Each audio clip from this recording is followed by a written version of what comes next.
Hello everyone. Hope we are doing alright today. We're back to some bartending action. High octane bartending action. English is hard. It's fine, it's not my first language. My first language is sarcasm. I think we went over everything that we could get beforehand. Yeah, we got some. Should I have a look at the nano camo stuff? I feel like we did.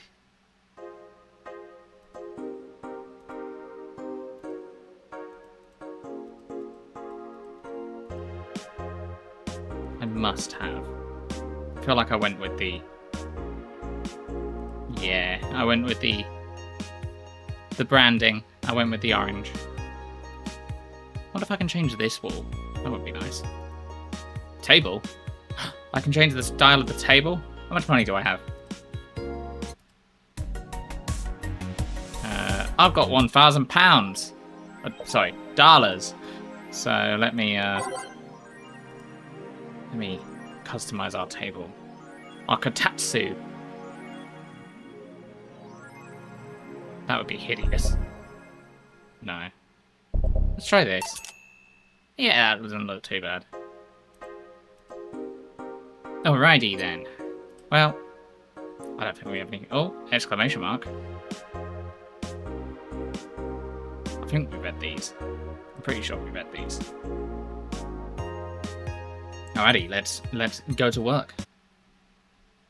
Saturday, December the 17th. Good evening. I didn't expect you today. I was waiting for you to call and say you wouldn't be coming or something. Things at the Apollo Bank are getting ugly, so that means more people will be looking for a drink. You can take a break, you know. You're quite the hard worker. And the streets are not exactly safe right now.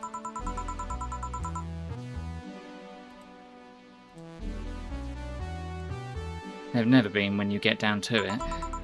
And besides, I can't afford to not come with the bar closing soon.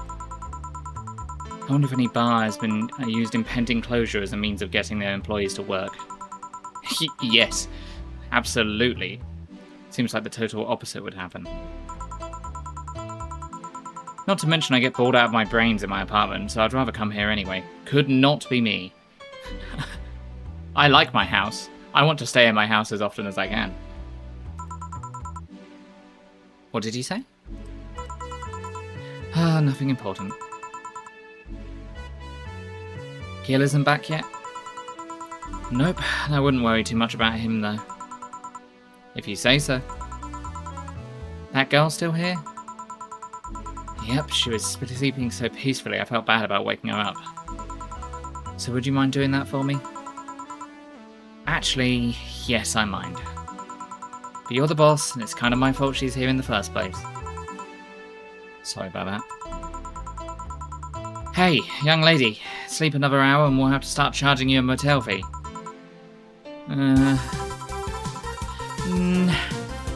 Where am I? Oh, right. Oh, the shoddy downtown bar. Let's see, all my gear is in place. And neither my pants nor my panties, shirt or bra have been displaced. Oh, it's the flat bartender. Good morning. Good evening. Evening? Oh well, it's the best day of sleep I've had in quite some time. Sorry for all the trouble I might have caused you today or last night. Don't worry. You're so nice, flat bartender. Thanks for taking care of me. Bye! Hello guys and girls, Streaming Chan's back in action with her batteries reloaded. Ah, the moon, it burns! I feel like I've just unleashed something terrible onto the world. Come on, it's not that bad. Say, what's this bottle? Bottle of absinthe I had at home? I went to have it appraised, but the guy said that without label, there's not that much value to it. Still a nice bottle of absinthe, though. I see. Are you going to serve it today? It looks like the absinthe can be detected by the station's database, so it's not counterfeit. I'll serve it only if a customer asks for it. Sounds good. Want me to serve you a glass of it? I'll pass. Absinthe's not my kind of thing. Well then, I'll be in my office. Careful with that thing. Alright. Okay then. I've never worked in a bar that has sold absinthe. I feel like I don't want to work in a bar that would sell absinthe. It's not exactly, going to calm people down.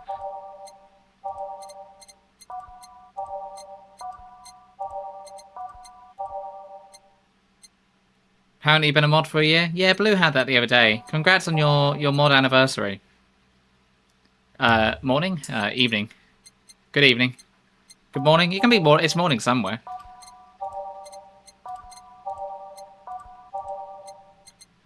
So I had a wildfire alert today come through my phone. So, yeah, wildfires in the UK. How bizarre.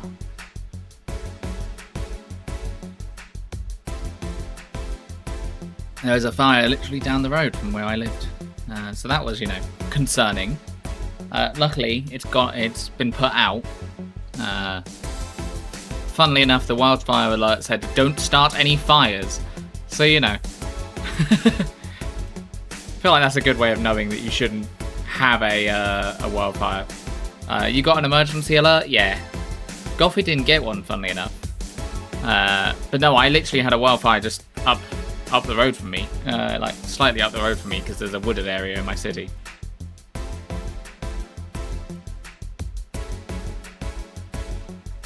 They don't care enough about Goffy? Well, she is an enemy of the state.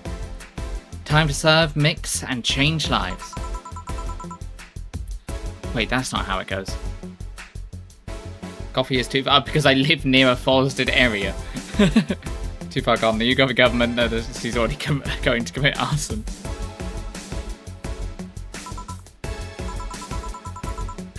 No one here to retort. Man, it feels lonely without Gale here. I just hope the restlessness in the streets doesn't lead to dangerous or weird types coming in here. Surely not. Well, I've never had a customer quite like this before.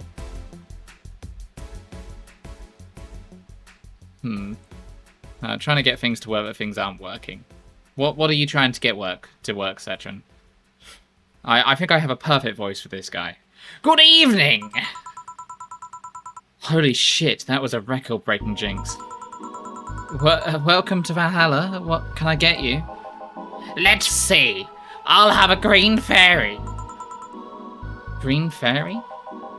Blue fairy. Sorry, the absinthe bottle distracted me. Let's give this brain a blue fairy.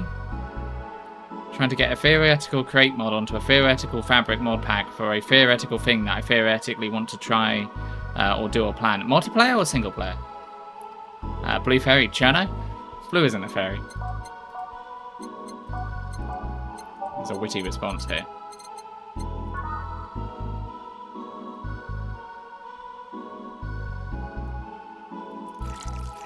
I have heard about possible Minecraft things. Let's just give them one. We'll age it and mix it. You're right, I'm a dog. You are a dog. Any hesitations to you being anything else is fraudulent. Here you go. Nice! Yeah, this is the thing! So, how are you gonna... Oh, you can grab stuff? Should have figured as much. Hi, B! I'm sorry I missed your stream earlier. I actually woke up when you were streaming and I did lurk in your chat. But I then immediately went back to sleep. Because I went to sleep at like 8 AM. So I woke up 4 hours into going to sleep. And then tuned in for your stream for a brief bit and then left. So I'm sorry I couldn't stick around. How am I today? Well, I had an alert there was a wildfire near me. And I had an alert in general. And then I looked at the news and there was a wildfire just up the road. Which was surprising. But I'm fine. It's gone out, so, you know, not too bad. I'm doing okay. It's hot. It's too hot. I'm trying to create a forge mod to function on a theoretical fabric mod pack. And the connectors are either not at the correct version or too experimental to be doing its job. That sounds complicated to me. That's terrifying news to wake up to. It is. It certainly is. Never to mind the alert came after the wildfire. So... You can drink stuff? And eat? I have the same system Lilum do. Can I ask you something, miss? I'm not changing the voice, just because it is a female brain. Call me Taylor. Just Taylor. And yes, a cutie like you can ask me anything. Okay, Taylor? Good morning, B. Good morning, etc. Who knows? I don't know if they have day or night in space. You have to be the first person I've met that didn't go, okay, just Taylor. Nah, too easy. You are a brain in a jar, right? I'm sure not a hologram of that, I'm sure. It's always morning somewhere, I suppose. Yes, I suppose that's true. Yep, I'm a bona fide human brain in a jar. So, how... why? What, does my handsomeness make you speechless? You're not something a girl sees every day, and that's saying quite a bit in these parts. Fear not, for I have a speech prepared for these situations. A speech? You're seeing one of the 5 great living bottled brains of the world.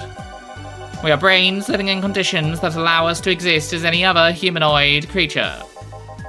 All while computers in our jars scan our activities. In a slow but steady manner, we are helping the world understand the inner workings of nature's most complex computer. I'm guessing you preferred that after being asked the same question too many times, huh? I just realised my window's open. Oh, it's fine, it's too hot not to. People are just going to have to be confused. Not out of exasperation or anything like that, mind you. I just wanted to have something thoughtful prepared. Look, I even have a couple of pamphlets with me. You want one? Sure. What brings one of our world's 5 brains in a jar to this place, though? I've solved the problem by ignoring it completely. Fair. Bad news, Crate ain't involved. You're not having Crate in your mod pack? That's a mighty shame.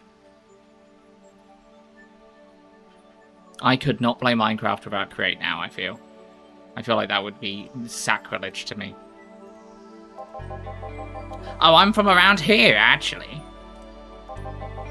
I just wanted to take a walk for the first time in quite a bit of time. Have you come here before? Sadly, no. Otherwise, I'd remember a cute face like yours. Speaking of which, can I have your name? It's Jill. Jill, that's a really cute name. Thank you. Say, weren't you scared of going outside today, what with the commotion around and all? It didn't stop you from coming here either, did it? Yeah, you're right. It's gonna take more than cryptic but ominous news to stop me. You're awfully energetic, did you know that? Sorry, does that really bother you? No, not at all, just that I figured a brain in a jar wouldn't be so happy. While I was alive, my body got to get to a point where there wasn't much I could do. This new state of existence allows me to accomplish more than I ever could before. It's a really interesting way of looking at it.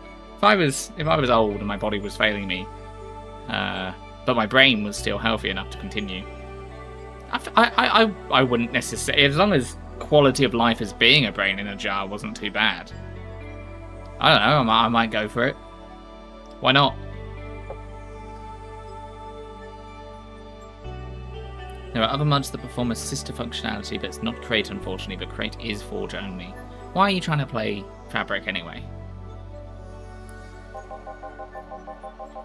And then I go away for no reason. Plus, I'm doing something that'll help people in the long run.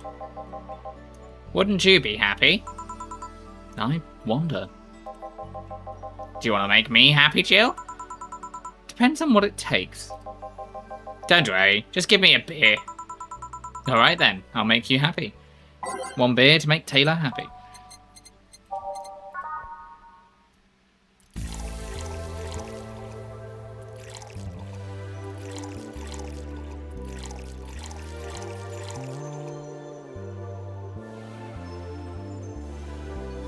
Because the thing I found that may be very nice to do for a thing that I want to plan / do in the future that may also involve things stream related or who knows. And that thing is in Fabric. I see. I'm sure where there's a will, there's a way. I'm sure it's probably possible if you reach out to people.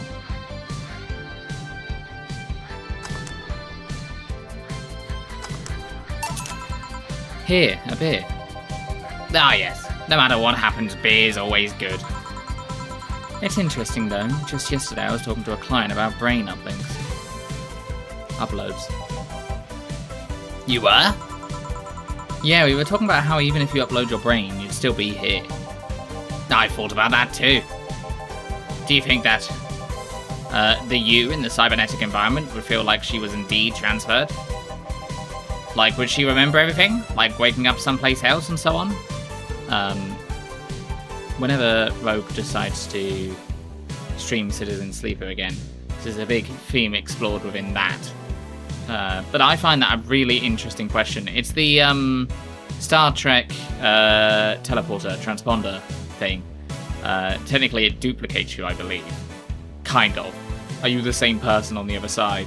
Also, if you get uploaded and it's just your data of your brain, then a version of you dies while a version of you gets uploaded. I don't know, maybe I'm fast and loose with my morals here, but like, if I wanted to continue to live for some reason, I don't know if I'd be that bothered by it, but I suppose the me that died would be. But then again, that would be something I'd know would happen going into it, hopefully. As long as you knew what would be happening going into it, you could make a good assertion about it. You could decide correctly.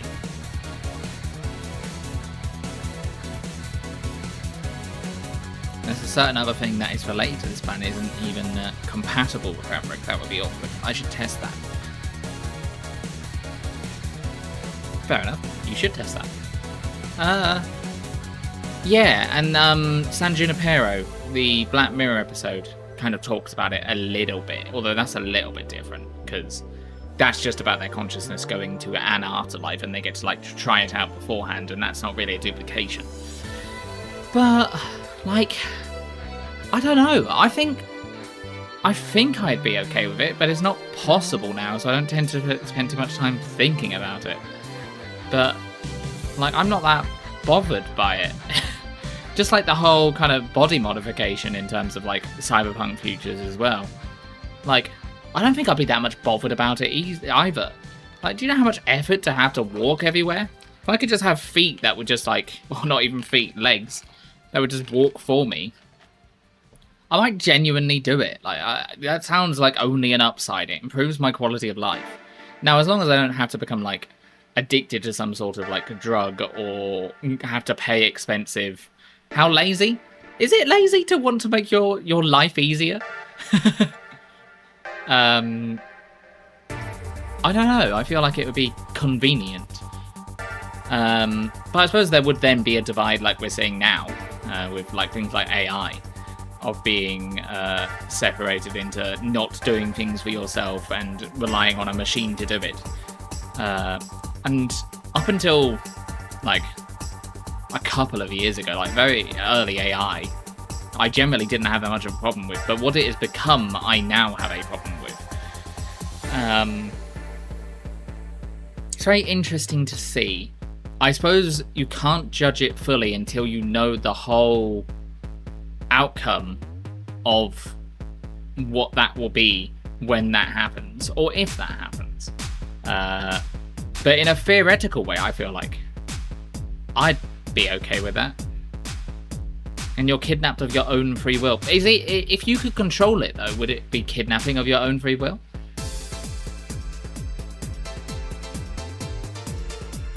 Like, if you can control the legs using your brain, then you have fully control of them. As long as no one could, like, hack my legs, then I think it would be fine. If your legs get hacked by someone else, yeah, that would be the downside. I'm sure you'd love to have hackable legs, wouldn't you? What does that even mean, Blue? What are you even trying to imply there? I don't know. I just feel like it. I would replace my legs for legs that would walk me, just for the pure convenience of it. Or just anything that's ease of life, I feel like I would do. Probably fold way too easily, as long as it wasn't supported by like a massive corporation or anything. I think I'd be okay with. That's an interesting question. I was actually thinking earlier about being able to transfer someone's brain into a Lilum. One of the brains is being used in such an experiment, actually. They can make it functional with them.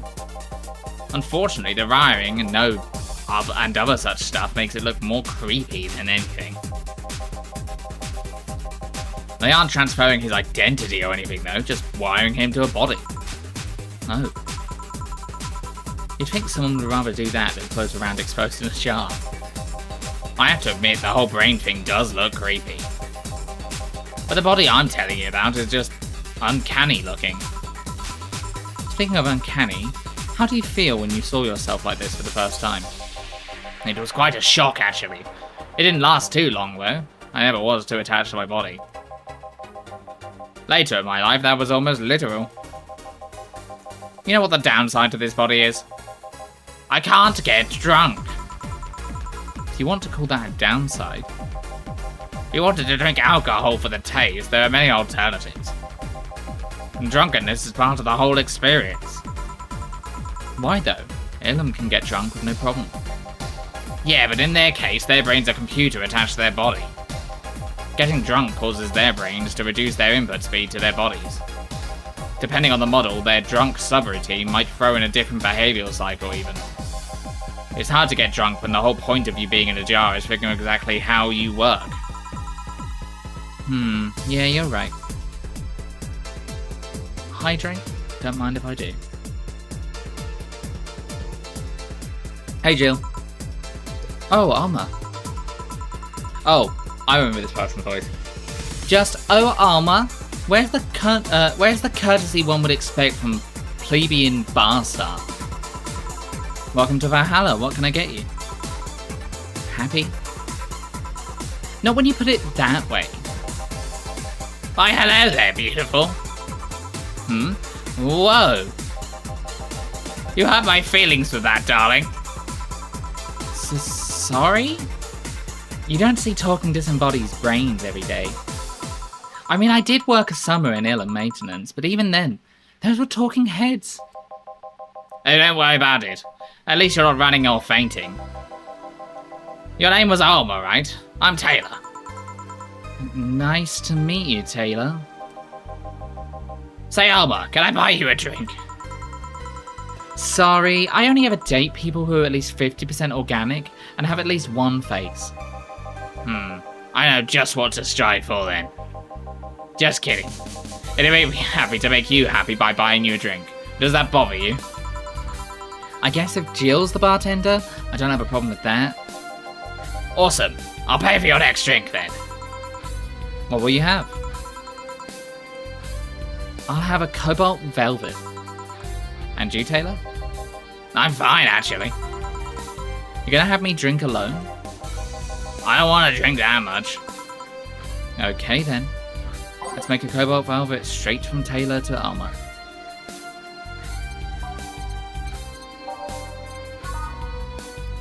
One, two, 1, 2, 3.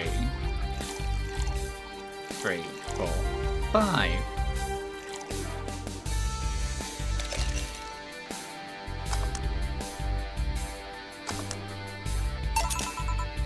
Your drink? Hope you enjoy it. You know, You've been nicer to me these past minutes than at least 3 guys have been in the last year. Judging from the way you two talk, I'm guessing you've been a client here for a while now, right? Only for about half a year or so, if memory serves right. Really? One would think it's been longer. It feels like it's been longer. Shut up! You love me and you know it. So you just started coming here and that was it? Well, the first time I came here, the other guy... Speaking of which, where is Pablo? Gillian? No, wrong voice. Archimedes? Dunno, adventuring or something. Anyways, the other guy served me the first time I came here. Nothing unusual there. The next time I showed up, Jill here was the one serving and I don't know. I feel like she just gets me. There's this chemistry. We click. We click, she says. The fact that I feel more chemistry with her than many other people is kind of sad, though. It's always good to see a nice friendship. Sadly, it's getting late and I've gotta go. I'll leave you two lovely ladies alone. See ya. Bye. Please come again. That tailor sure was nice. Bit weird at first, though. Apparently one of 5 brains being studied by scientists or something. There's a summary of it in this pamphlet. Let's see. Oh yeah, I've heard of them before. Can't believe I actually met one. Say, Alma, how many people are there in your family? Just curious. Well, aside from my mum and my dad, we're 4 sisters and 1 brother. Funnily enough, we all have names that start with the first 5 letters in the alphabet. So you're the eldest one? No, I'm actually the middle kid. You're the middle kid, but your name starts with an A. Don't think too much about it. I never said the order reflected our ages. My sister Carletta's the oldest one. There's Diana just before me. Then comes Eva, and at the bottom lies Belle. Sorry, the youngest one is Bernardo. You've never been alone, I'm guessing. Can't complain about that, I guess. It helps that we're never 5 in the same house. By the time Evita and Bernie were born, Diana and Carlotta had already moved. Speaking of family, today I came because I needed a break from everything that's been going on with them. Do you live with them? No, but Evita and Bernie do. Not to mention I visit them almost every day. Anyway, my second eldest sister, Diana, just separated from her husband. It's not even been a week, but she's already got some other guy in her bed. She left her kid with her husband's parents and pretty much forgot about them. Never mind the fact that they need to go to school and all that. Damn. Diana's life has always been messy, but these days she's really making it big. She wants time for herself to live her life. Hashtag live your truth. She didn't think about that when she married to the guy at 20. She didn't think about that when marrying a guy she had only known for like 3 months. You should take your own advice. Hey, I'd never marry someone who could catch my attention so quickly, alright? Sure, there was that one time it almost happened, but I blame the damn stadium kiss cam. Kiss cam? I was going out with a guy my little sister introduced me to. Seems he was her friend's brother or something. We went out a couple of times and he invited me to a basketball game. The mood was nice, but then later the kiss cam focused on us and instead of kissing me, he proposed. I almost got caught in the mood and accepted. Huh. So I take it you rejected him in the stadium? On the fucking kiss cam?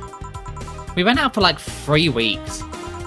I don't know, maybe he wanted to get in my pants with the old sex on the wedding night line. But I honest to God can't understand why he thought it would be a good idea. That sounds too convoluted, you know, proposing and waiting for the wedding night just for sex. Never underestimate the lengths of a man is willing to go to get to you in their bed. I've seen more convoluted plots over the years.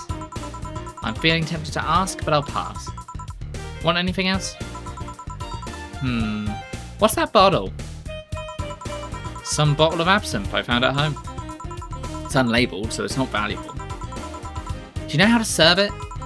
I'd usually need some kind of spoon to pinch up a cube of sugar, but the station does all that for me. Do you want some absinthe then? Sure, let's try it.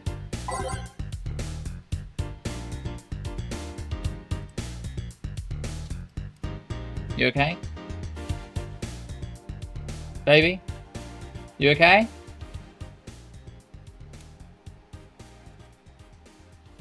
Absinthe, woo! Throw it at someone and set them like... I'd be tempted. Puke green fairy. How do I just...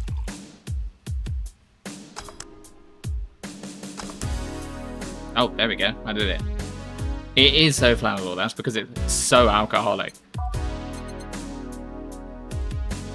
I think you need a license to serve absinthe. In the UK, at least. I think.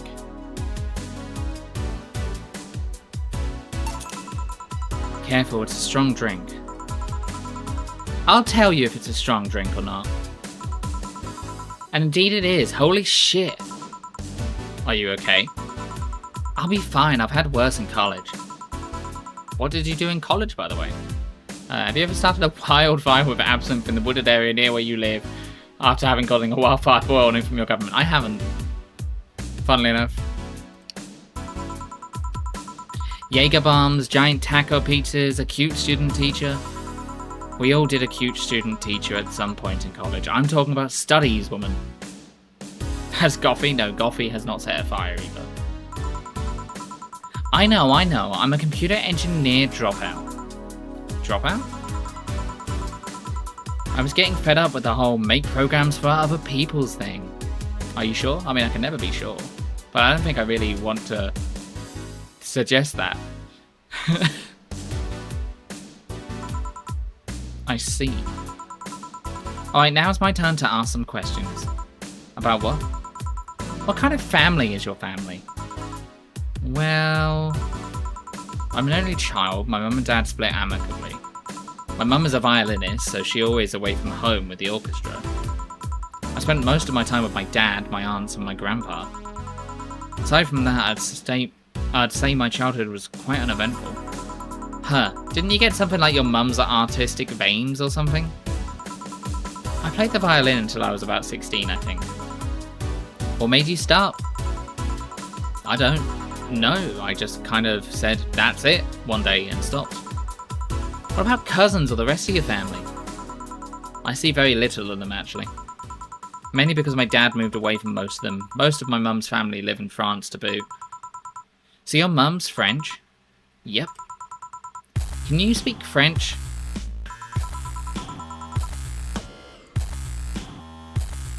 Mon Iglesia est plein d'anglais.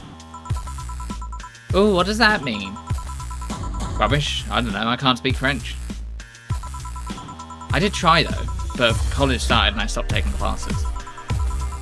Funny thing, I actually have a cousin on my mum's side that lives close by. But you'll be hard pressed to make me spot him in a crowd. You're kind of lucky, you know. All of my mum's side of the family lives here. The chances of me meeting someone I'm related to on the street are ridiculously high. But yeah, that's the primer on my family. Nothing too interesting, sadly. Your mum's a French violinist, and you call that uninteresting? I'm wondering if your family has ever made a fuss about you being a hacker. Hacker makes it sound too exotic. It's like if I called you a mixologist. Please don't ever. It sounds like something somebody would say to make a bartender sound sophisticated. See? I mean, hacker is a good way to summarize it, but it's not the best. I'm a security consultant. People want to find flaws in the security of their systems, and I do my best to pinpoint where it breaks. Be it Glitch City or anywhere else in the world. If they need security, I'm their woman. We've told quite a few stories about cracking into the databases to retrieve info, like some kind of mercenary though. That does change the fact that hacker is not the best term to use. Doesn't change the fact. Makes the whole thing sound legal when it's actually an honest job. Didn't you tell me you once secured some incriminating pics from a guy's cell phone? A mostly honest job. Sheesh. What made you become a hacker, by the way? I've always been a sucker for puzzles. Even as a kid, I always had Sudoku or crossword with me. Couldn't be me. But at some point, they started feeling kind of samey. So when I started college, I took a course on system security. It felt like a kind of puzzle I was looking for. I mean, there are all kinds of things involved in breaching net security. You need to attack the stuff from different angles. And it's something that's always evolving. The whole point of everything is to strengthen security. Every time you think you've got the gist of it, they change everything. So it's kind of like always evolving puzzle. A puzzle I help make harder at that. I didn't think about it that way. It is less action-y than what movies make it to be, though. No real-time frantic typing, nothing like that. Still, seeing my code break through something, it's an amazing feeling. We have anything else? Give me something non-alcoholic. I want to play it safe with the whole absinthe thing. Something without alcohol. Simple enough. Let's give them a beer. Let's not. Our Bleeding Jane is non-alcoholic.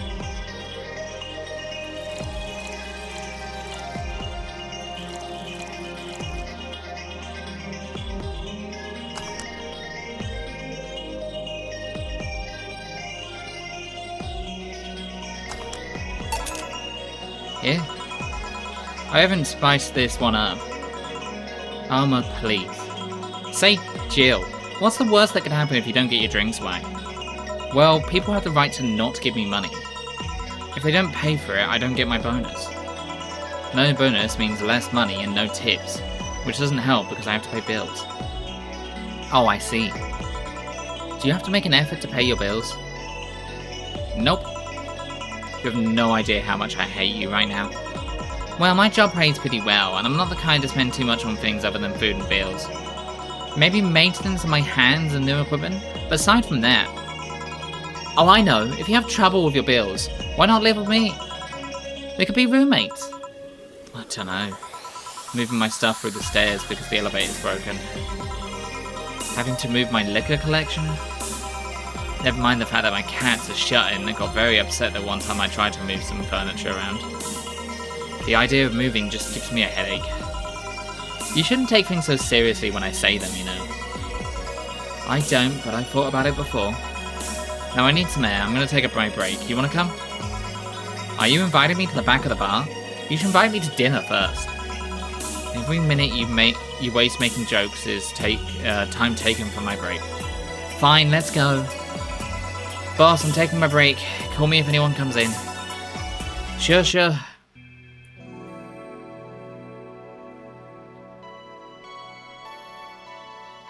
Hell yeah, break time. I live for my breaks at work. What we're going to do is we're going to take a quick break ourselves. I'm going to run some ads and we'll be back in a little bit. So I'll see you all in just a little bit. Let us carry on. It is now safe to keep playing. It is safe. Safe to bartend.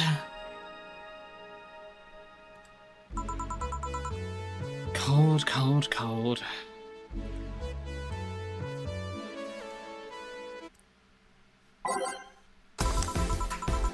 It sure is chilly out there.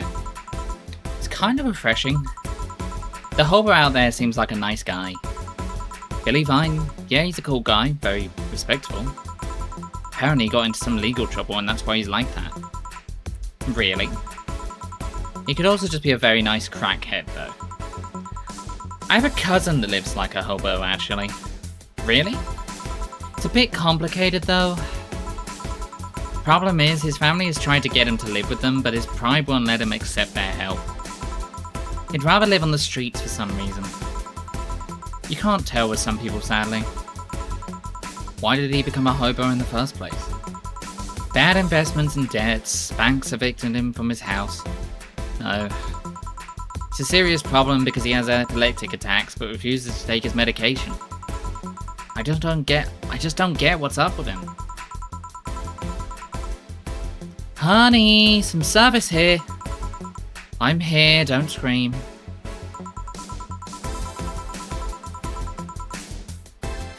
Oh, were you two hanging at the back of the bar? What kind of stuff were you doing? Just talking. Is that what they call it these days? What do you want? Something soft, something sweet, no alcohol, please. Wouldn't be the same if you just grabbed a soda from a vending machine. But I like you! Do you dislike my presence so much? Sweet and non-alcoholic, you say. Alright. Dorothy wants something sweet and alcohol-free.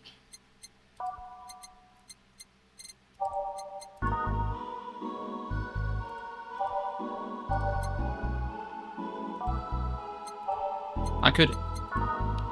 Yeah, I can give her that and then just not give her the alcohol in it.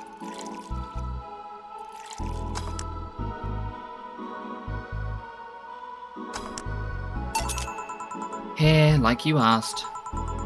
See, you don't get this kind of a treatment from vending machines. Unless you're Lawrence. But he has this weird idea that good service is the same as selling lukewarm cans of cola. Lawrence? A friend of mine. He's a vending machine. Oh. But how impolite of me. I'm lovely and my name... I'm lovely and my name's Dorothy. Dorothy Hayes, nice to meet you. Oh, I'm Alma. The pleasure's mine. Dorothy, you say? Hey up, why? Nothing, I guess I've heard about you before. Really? What kind of stuff? Tell me! Mostly about your, plugginess? And here I was thinking it was because I'm a sex worker. So much for trying to be subtle. Hey, I take pride in my job, otherwise I wouldn't be doing it. Isn't it dangerous? I know how to take care of myself, thank you very much.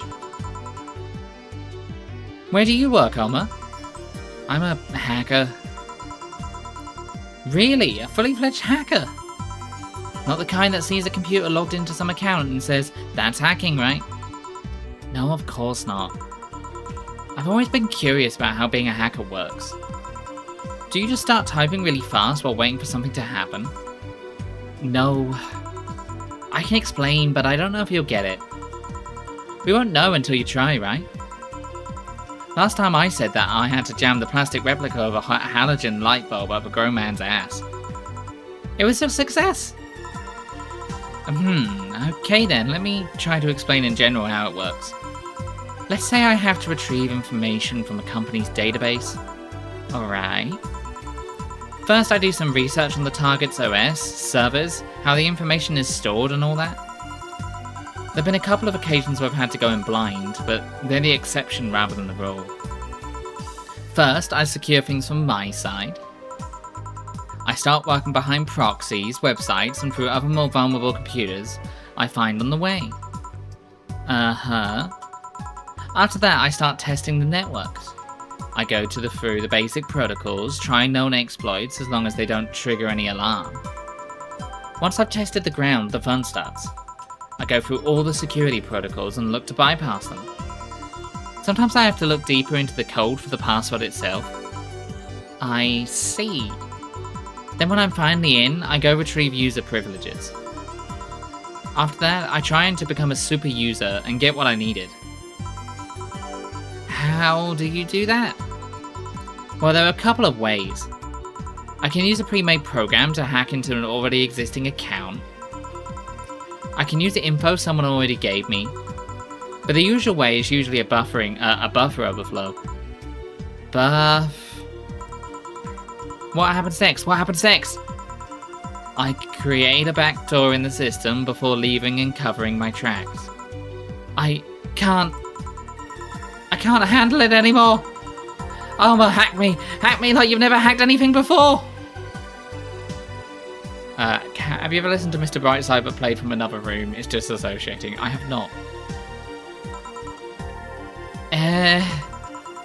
Make my buffer overflow. Create a backdoor in me. Escalate your user privileges. Find flaws in my security. Sorry, I got carried away. No shit, what happened?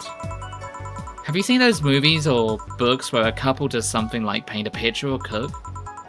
But they make it sound like they're having sex instead? Suggestive scenes, yeah.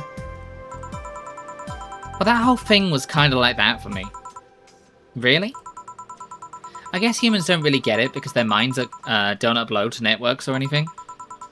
But trust me, if you recorded yourself giving a really detailed explanation in a really sexy voice, you'd make millions. Holium Lilium, an unexploited market. I see. Oh, looks like my ride is here. Your ride? Yep, my brother-in-law came to look for me. Is it alright to ask that from him? It's okay. I've known him since preschool. It just so happens that he got married to my sister. Hey, Darthy, you need a ride? Can you drop me by 3rd Street? Sure, it's on the way. Yay! I'll take your offer then. Bye, honey. Later, Jill. Take care. The street seems noisy. Oh, a client. Hello, welcome to Valhalla. What can I get? What kind of voice do I give this person who has a question mark on their head?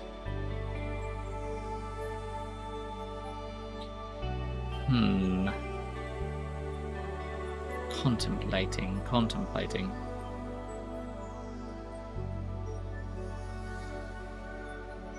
Okay, I've got one. Such a small yet comforting place. Truly an oasis of spiritual drinks in the midst of the suburban desert. A place where lost and corrupt souls can gather to forget their troubles for a while. A nest where everyone from the most pathetic scum to the vilest trash junkies can just sit to kill their insides. Truly a real persona non grata. That's Latin for mysterious place, by the way.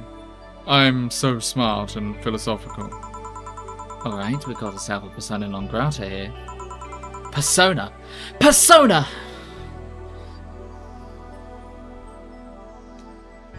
No, you're not me. What will you have then? 17. Excuse me? I said 17. 7 plus teen. What does that mean? What does it mean to you? Just to be sure, 17 is about the drink you want, right?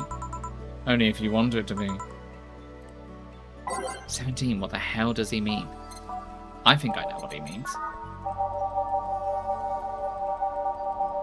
He wants a piano man, because it's number 17.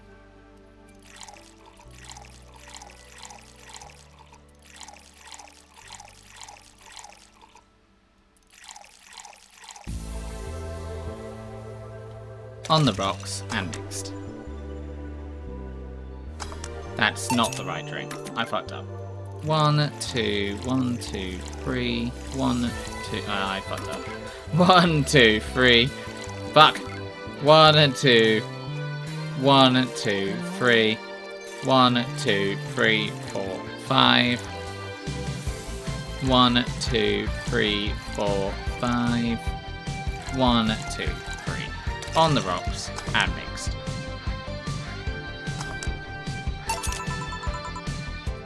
How is this a 17? It isn't. You said 17 would be related to your drink. I thought it was, and I think it isn't. What? Oh, you subverted my expectations by taking me literally. Sneaky. And what brings you here, Mr. I'm Armandio, Virgilo Armandio. See, I introduced myself using the Asian order because that's a lot more polite. Right. And I came here looking for an otherworldly experience. I was passing by and saw this place. It's called Valhalla. I want to see the souls of resting warriors, the wounded spirits of noble souls. The golden hall full of never-ending banquets, the lively Valkyries looking over them. We have some arcade machines on the corner. No, you're taking me too literally. You see, I'm being poetic. I'm giving a mystical air to a mundane affair. I wanted to see drunk people. I wanted to see waitresses and food. I wanted to see the bar in all its decadent glory. Well, you're out of luck. Today's been quite the slow day. Not that I'm very surprised, given how things have been going in the streets, though. Humans are a nasty bunch, that much is true. Making a ruckus, coming at each other, but that's to be expected from the only mammal to kill its own. I'm no zoologist, but I'm pretty sure that's not the case. Oh yeah? Then give me an example, non-zoologist bartender. Like I said, I don't know exact details, I just know it isn't right.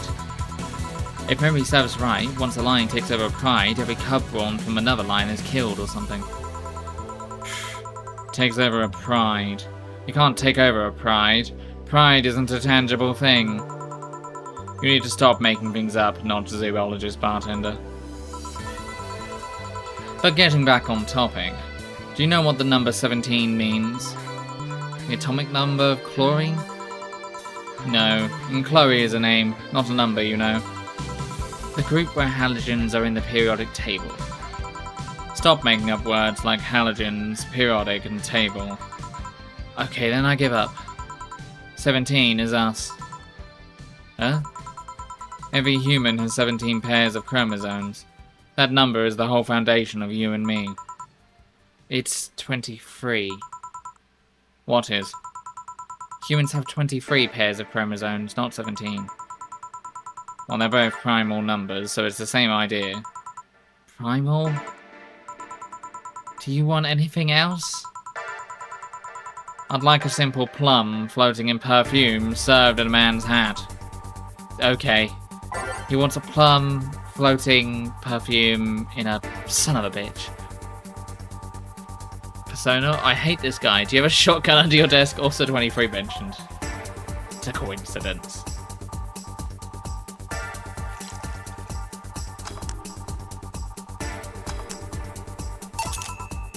Here. Huh. You didn't. Wait, you did. Enjoy. I will. I'll drink this, perfume. You don't really have to. Yeah, that'll be silly. You win this round, bartender. Hey, bartender, have you ever thought about death? How... What if we're already dead, both of us? What? What tells you I even exist before I entered that door? How can you assure me that this reality is real and we're not in fact in heaven and hell all along? What if everything up to this point is just some stupid story written by an unemployed 20-something in his room? I could punch you to make you feel reality. Gunshot, bam, you're not around. I don't care about any of that, actually. This reality is real for me, and that's all that matters. Such a closed-minded way of saying things. Have you read this book? It's called The King in Yellow. It has all the answers. You need to get away from the factual facts and open your mind to things beyond your reach. You'll never reach enlightenment if you don't start. The habanera has started. It means the twilight of the gods in German, by the way. Well, you're on your own, bartender. Enjoy your new world order. What? A couple of nearby cars exploded, it seems. Oh, hell. Let's take a look out the window. Be careful. I see lots of flashes in the distance. Most likely gunshots. Jill, come here a sec. What? About 5 gigabytes of reports providing that several late night squads have used to cover. Illegal actions were released to the public by an unknown anarchist group. We're receiving reports of several units going rogue and using their weapons to hunt down anyone they find on the streets. Several counter-terrorism forces from neighboring cities have been dispatched in order to subdue the crazed units after a plea from the Vice President. We're still waiting for a declaration from that fucking place, Zamatsu. Corp CEO on the subject, but until then... Things are ugly in and outside of the bank, it seems. I'd recommend you stay here tonight. It's too dangerous to even think about going outside. What if they break in? They won't. Even then, the bar has quite the security system. And I'll be here protecting you as an added bonus. Yeah, I guess I'll stay tonight. I'll get you the spare mattress I have. Do you mind sleeping in my office? No, I guess it's fine. Good. Let's hope everything gets sold by the morning. I'll have some Martu on hand, just in case. Zankantu. The metal bat with nails? There's nothing it can't bash. Say, Gil, Fall. Everything's better by tomorrow. 1,580. It's a lot of money. How are we going out of business when we're making this much money? Has inflation really become this bad? 2,200 in drinks total. I made two mistakes. What? 20% commission, 440. I got 250 from tips. I did not get my flawless service bonus. Sleep tight, I'll protect you. 300. Today's total transfer of $990.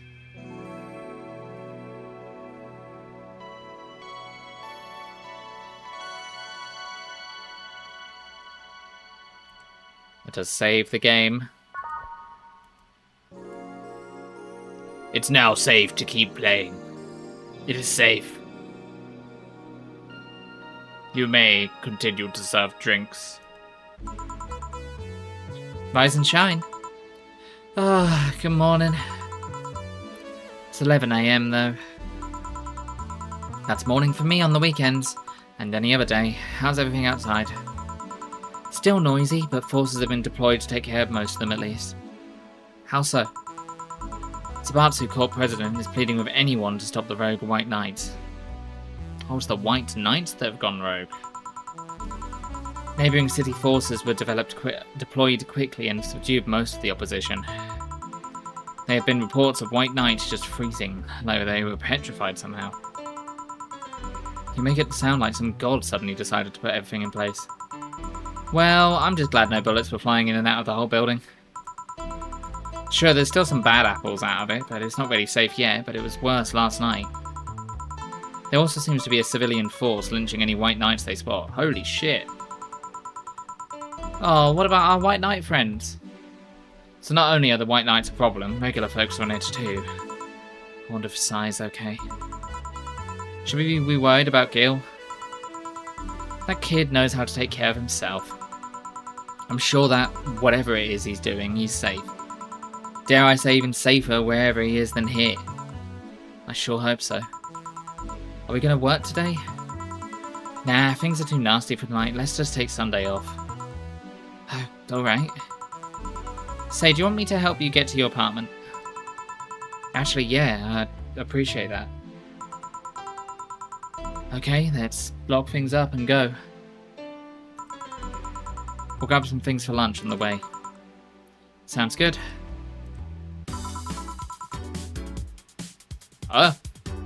Okay. Interesting. And here we are. Home sweet home, thanks a lot. Hey boss, wanna hang out for a bit? Yeah, grab me a beer, chill out for a bit. Grab a beer, chill out for a bit. Mostly to thank you for helping me. Well, I don't have much to do anyway, so yeah, sure. I did tell you you should have. I feel like there should be a comma there. I did tell you you should invite me to your apartment sometime, didn't I? I did tell you. Yes, there. I don't know. I'm not a. It's not like I did a degree, but I put a comma there. I did tell you, full stop, you should invite me to your apartment sometime, didn't I? You could do that. Oh yeah, you did. What worries me a bit is that beer always leads to something else.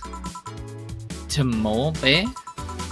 I was going to say to one of us going through the Spanish announcer's table. But I think we're safe here. Come on in then. Excuse me. Want one? Ah, smoking. Sorry, I don't smoke. Don't mind me though, smoke if you wanna. I told you, didn't I?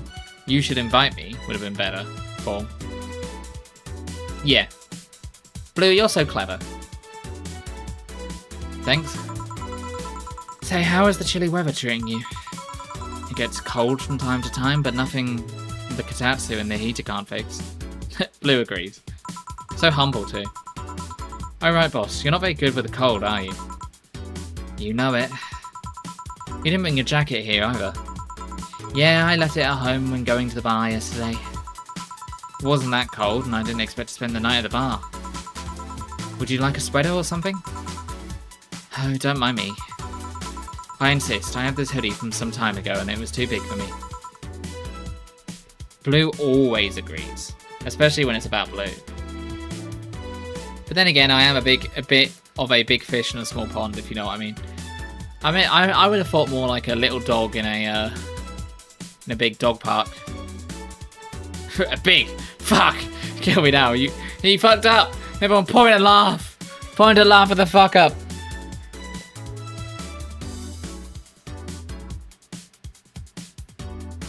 You did say big.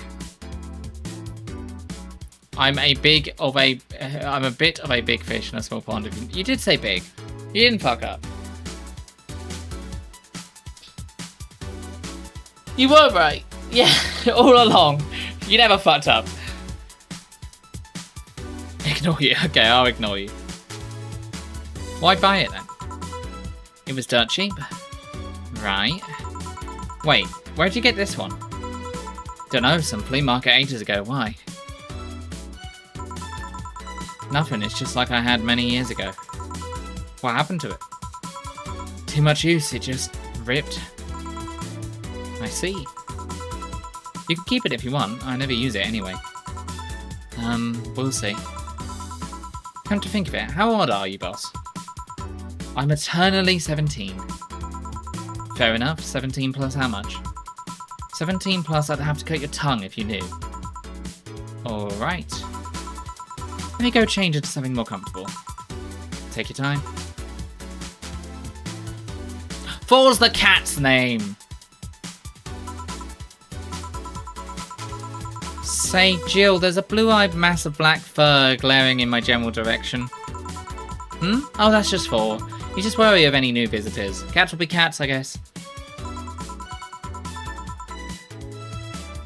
He'll warm up quickly, though. Just give him time. He's unusual looking. Blue eyes on a black cat. They usually have green. Yeah, weird, huh?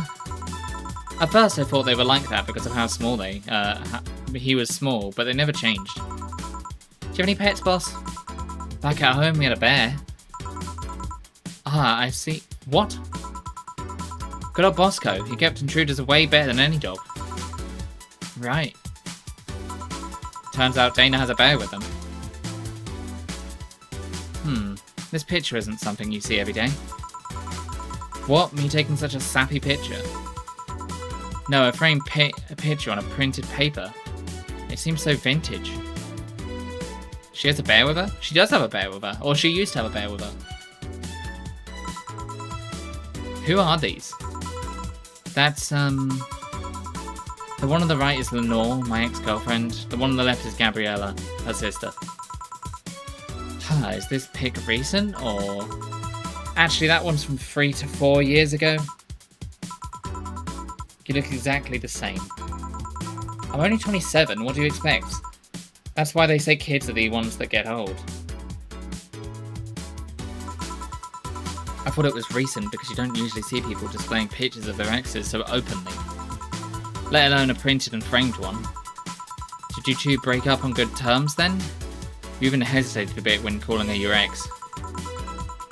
Let's just say everything ended up with both of us saying mean things. And me storming out of her house, breaking up a couple of things on the way out. We never broke up formally, and I guess I still have feelings for her. I just went away. Haven't said a word since. Really? It's hard to picture you doing such a thing. And you look so happy in the pic. Why have a pic out like this then? I just couldn't get my mind off something that Alma said to me. About missing having the warmth of someone else pressed against your side. Using them as a pillow, mixing your perfume with theirs. Putting your head in their chest, listening to their breathing as they pet your head. Dozing off knowing they're there watching you, protecting you. I don't know, I felt nostalgic, then miserable. I'll just put this away. I've been meaning to apologise, but I feel like it's too late now. Whenever I go out, there's this fear in the back of my head that I'll meet her in the streets. I just don't know if I could face her again, let alone talk to her. I'd be a mess. It's never too late to go and apologise, Jill. Maybe. What's that on the table? Looks like an It's nothing. Now, please give that to me. Lope. Alright. I saw nothing, don't worry. Anyway, let's grab some beers. Guide me. Ah, that's cool. Look at that.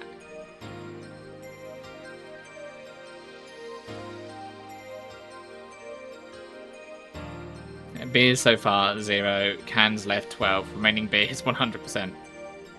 Damn, you have lots of beer. Well, the BTC gives me discounts and a point card I can use every time I buy their alcohol. With that, beer is actually the cheapest drink I can get. Let's have a drink.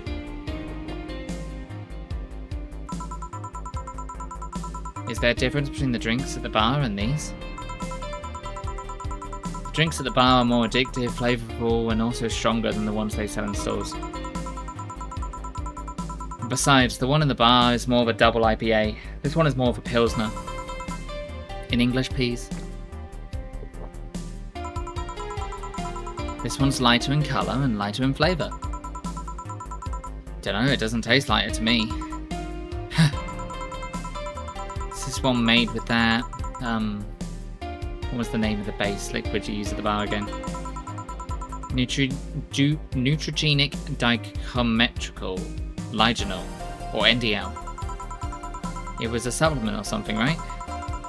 It was an experimental fluid they carry to replace water when their maiden kiss polluted water supplies. The effects of pollution turned out to be temporary, so NDL never went into mass production. But the BTL still commissioned it for use in bars. And is this one made with that? Let's see. Yep, here it is, near the end. NDL and cornstarch. Cornstarch? Serves as a stabilizer, as I remember correctly. They need it for packaged drinks. I see. I just realised something. What? You're a nerd, Jill. Guilty as charged. There's my alcohol collection if you feel like anything else. Those bottles over there. I can't afford a fancy fridge or whatever from them, so I have to put them in plain sight. I'm guessing if some authority on alcohol came in here, he'd stab me for the crimes against beverages or something. Anyway, many of them are still drinkable. I could get you some of the absinthe I brought to the bar if you want. I'm not Oscar Wilde kind of person, sadly. I'm more of a Theodore Roosevelt girl. I have a teddy bear in my closet, but I don't think you can drink it. Nah, that's not what I... Wait, you do? I'm not ashamed of Dr. Fluff, but it just so happens that I have a cat. I don't want the bear's fillings spilling all over the place. Oh. Anyway, beer's fine, don't worry. If you say so. Where did that collection come from, anyway? Calling it a collection is a little generous, I think. I got it from my grandpa. He made a will where the only thing stipulated was that I got them. That's sweet. I've already downed some of it over the years, though. Half of them are coloured water instead of alcohol. I guess you'd need it to be an expert on something to notice the difference. Yeah, make sure the water's the right colour, though. Bottom line, if you want to taste anything from it, let me know. You're too kind. On a side note, it surprises me you kept that poster of me in the room. And even more that you hung it in plain sight. When I gave it to you, it was more of a less a joke, you know? Does it make you uncomfortable? If it does make you uncomfortable, why would it make me uncomfortable? It's my own face. I'm still wondering why you did it, though. Aside from filling an empty spot in the wall, I don't really know. I thought it was funny too.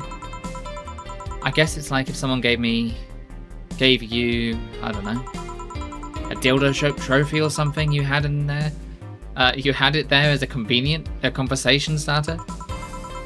Although no one comes here anyway, so it's kind of pointless. What, no steamy nights of passion? Not since a year ago, I think, and I'd rather not talk about what happened then. Did someone hurt you? Because if they did, I can go dish out the pain. No, nothing of the sort, a different kind of mess. I'm comfortable with mess, and not being able to have sex for reasons mess. Glad to know you have my back, though. That's what friends are for. Wait, you talk about the poster and compare it to having a dildo-shaped trophy? Did you just call me dildo face? That's what friends are for. Hey Jill, where did you get that black 4-ball? Well, it was only black cat or house cat in general. He's actually a stray. I found him in the alleys near the building, not long after I moved here, I think. Ah, I see. It was quite the sight, though. He was cornered by all these dogs, but they were keeping their distance. He was holding his ground, hissing and scratching as much as he could. There was a fried chicken bucket nearby that had some rainwater in it, so I threw the water over the edge. They ran, and I figured the cat's mum would be nearby, so I left. Then I noticed people looking in my direction as I walked. Turns out the little shit started following me. So you brought it home? At first, I wanted to see if I could find him a new home, but having him welcome me whenever I came back was just too much for my heart, so he ended up staying. It was destiny, girl. When he came, he was so cute, though. Not like the fat mess that's sleeping on the table. Hey, you're not a spring chicken yourself, you know.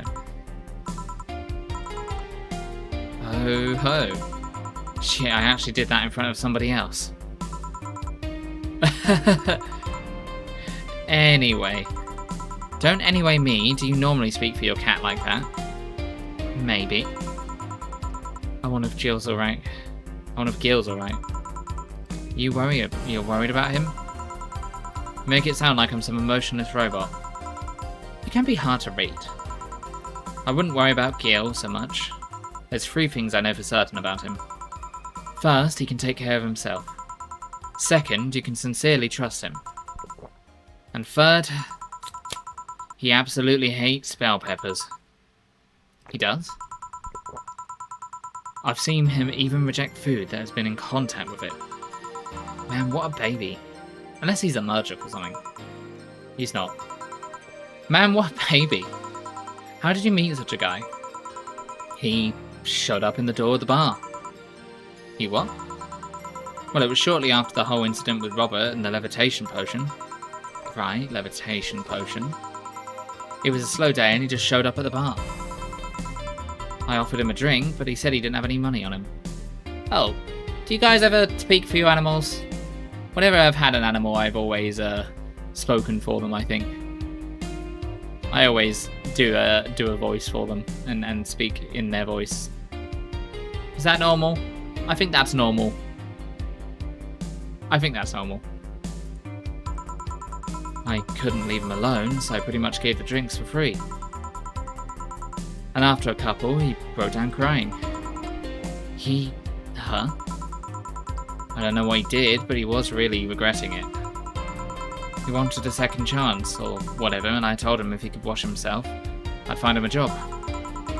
I'll be damned, he looked totally different the next day. You'd be the second bartender I know who did that. Talk for in animal form. Also, hello, Soren. Yeah, I always and plushies and stuffed toys. I speak in voices for them as well. I think that's pretty normal. Every animal, every pet I've ever had, Every pet I haven't even ever had, everybody else's pets, I have always done voices for them.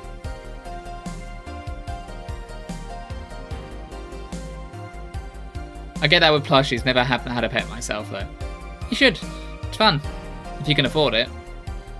Me and Goffy really want to get a small army of dogs. I want a Alsatian dog. I want a big German Shepherd dog. And Goffy wants a husky. So our household will be horrible whenever we can afford that. I also, I always had Goffy wants our dogs to be able to freely roam the house. I'm of the opinion, large boys indeed. And we also want but we want a sausage dog as our first dog, called Penguin. We want a sausage dog called Penguin. I'm of the opinion that I'm fine with dogs being able to roam around a room. I've never been amazingly comfortable with the idea of the dog sleeping in the bed with us. We've always had a place where the dog is in the house whenever I've had any dogs. I feel like I'd be fine with cats. Maybe that's the double standard of me. And I'll be damned, he looked totally different the next day. Damn. I tried and failed to find out anything about him. So I decided to take him at face value. I'd judge him for what he did as an employee. And aside from the occasional sudden escapade, he's been as loyal gets. I returned the favour in kind, covering his ass from time to time, sometimes literally. What surprises me, she took him in so easily. I can take care of myself, and I always kept an eye on him. You'd be fine with a cat? Friendship over. I feel like you've had a cat, Blue. I feel like you can't say that. I would absolutely be fine with a cat. This is why you haven't married me? I see. Hello, Goffy. We used to have a cat, and our cat didn't have a tail because it had its tail run over. I'm not flirting with Blue. Blue's not reciprocating me. He's saying if I get a cat, then our friendship is ended. Also, could you turn on the light? Thank you. I thought you had a cat as well. Oh, yep. Yep, I just realised my mistake. Sorry, Blue. Bit of an insensitive topic for you, my apologies.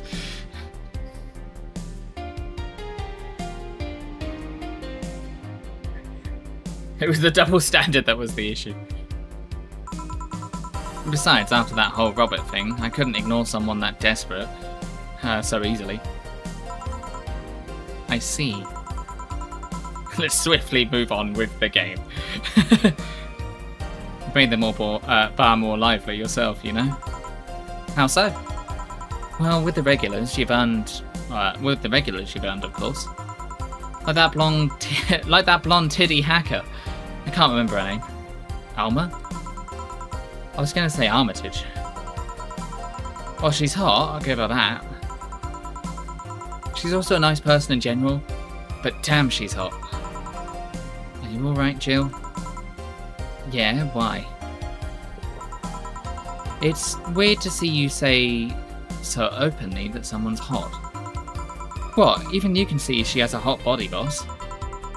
You'll find no objections here. I mean, I'd be lying if I said I hadn't thought about taking her to a room and... Jill, you sure you aren't drunk? Only 5 drinks. Come on, you can't be drunk after 5 drinks. Especially at the pace I've been drinking them. I am. I mean, I'm sure I'm not. I mean... But those are the thoughts I lead to myself. I don't think I can handle her in a relationship.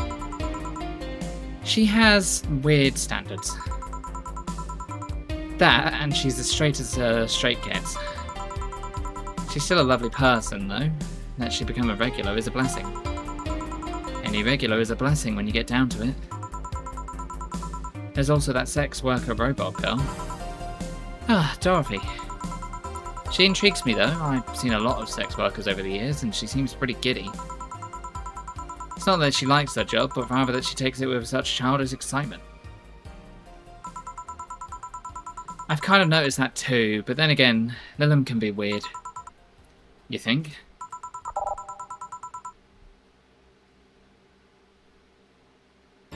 That was weird. Why did that come up like that? It's not that she likes her job, but rather that she takes it with such childish excitement. I've kind of noticed that too, but then again, Lilum could be weird. Oh, is it because I clicked there? Oh, I missed a line! How do I get that thing back up? Ah, I'm clicking through things. Even if their bodies are destroyed, their minds are already backed up in the collective source. Oh, sorry guys, you might have missed some dialogue then. Is there any way I can bring that back up? No. If they lose an arm, they can reattach it or replace it. Depending on the circumstances, they might not even feel any pain at all. It's not that they haven't attained human-like emotions like fear or love, but they are different. Like a different culture, if you must. I didn't see it that way. Aside from that, Dorothy is a DFC-72. It's a social interactions model or something. Lilum get positive reinforcement straight from their bodies if they're fulfilling their main purpose, so I'm guessing she gets a bulletin or push. She gets a built-in push whenever she's meaningful or challenging social interactions. Interesting. The name Lilum is a bit weird though. It is. You'd expect them to be called bots or dolls, but Lilum doesn't convey the image of automatons. Just a tip, bots and dolls are considerably slurs by them. Bot is akin to calling them okay. Bots is akin to calling them retarded, and doll is like calling them fake. The most popular insult all the way back in my youth in the playground. Thank you for the advice. That aside, do you know why they're called Lilum? As far as I know, it's because they all come from a big AI called Lilith. And Lilum and Lilith's offspring are Lilith's offspring in Jewish folklore. Ooh, cool. Hey, speaking of names, why don't you like being called by your full name? I have no idea what you're talking about. Don't act stupid.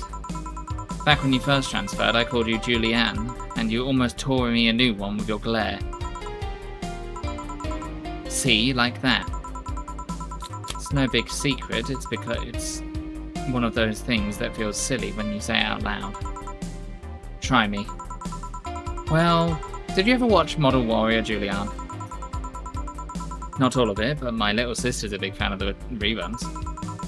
Back when I was in elementary school, I was a huge fan of the show. I heard everything from the dolls to the costume to the lunch. I had everything from the dolls to the costumes to the lunchboxes. Another writing thing there. From the dolls, comma, to the costumes, comma, to the lunchboxes. It didn't help that it was one of these shows that got strapped literally everywhere. I saw a couple of episodes once. They were really nice. It was beyond nice. The show's about a model who can transform into an armor-clad magic knight. She fights demons born from greed and vanity. How the show presented Jules hating her job because it invited enemies, and yet still found solace in trying to be a role model. Hell, the main character wasn't a kid. Julianne was an adult that became younger when transformed. I'd say it was a pretty ambitious kids show, even by today's standards. Just the fact that her enemies were literally issues dealing with beauty standards of body image. Challenging as fuck. Whoa, you got excited there. And that is the problem. Back then, I was obsessed with Jules. I sang the songs, dressed like her, I can even recite full chapters. Something tells me you still can. That's besides the point. was nice when I was in elementary school, but when I was in middle school...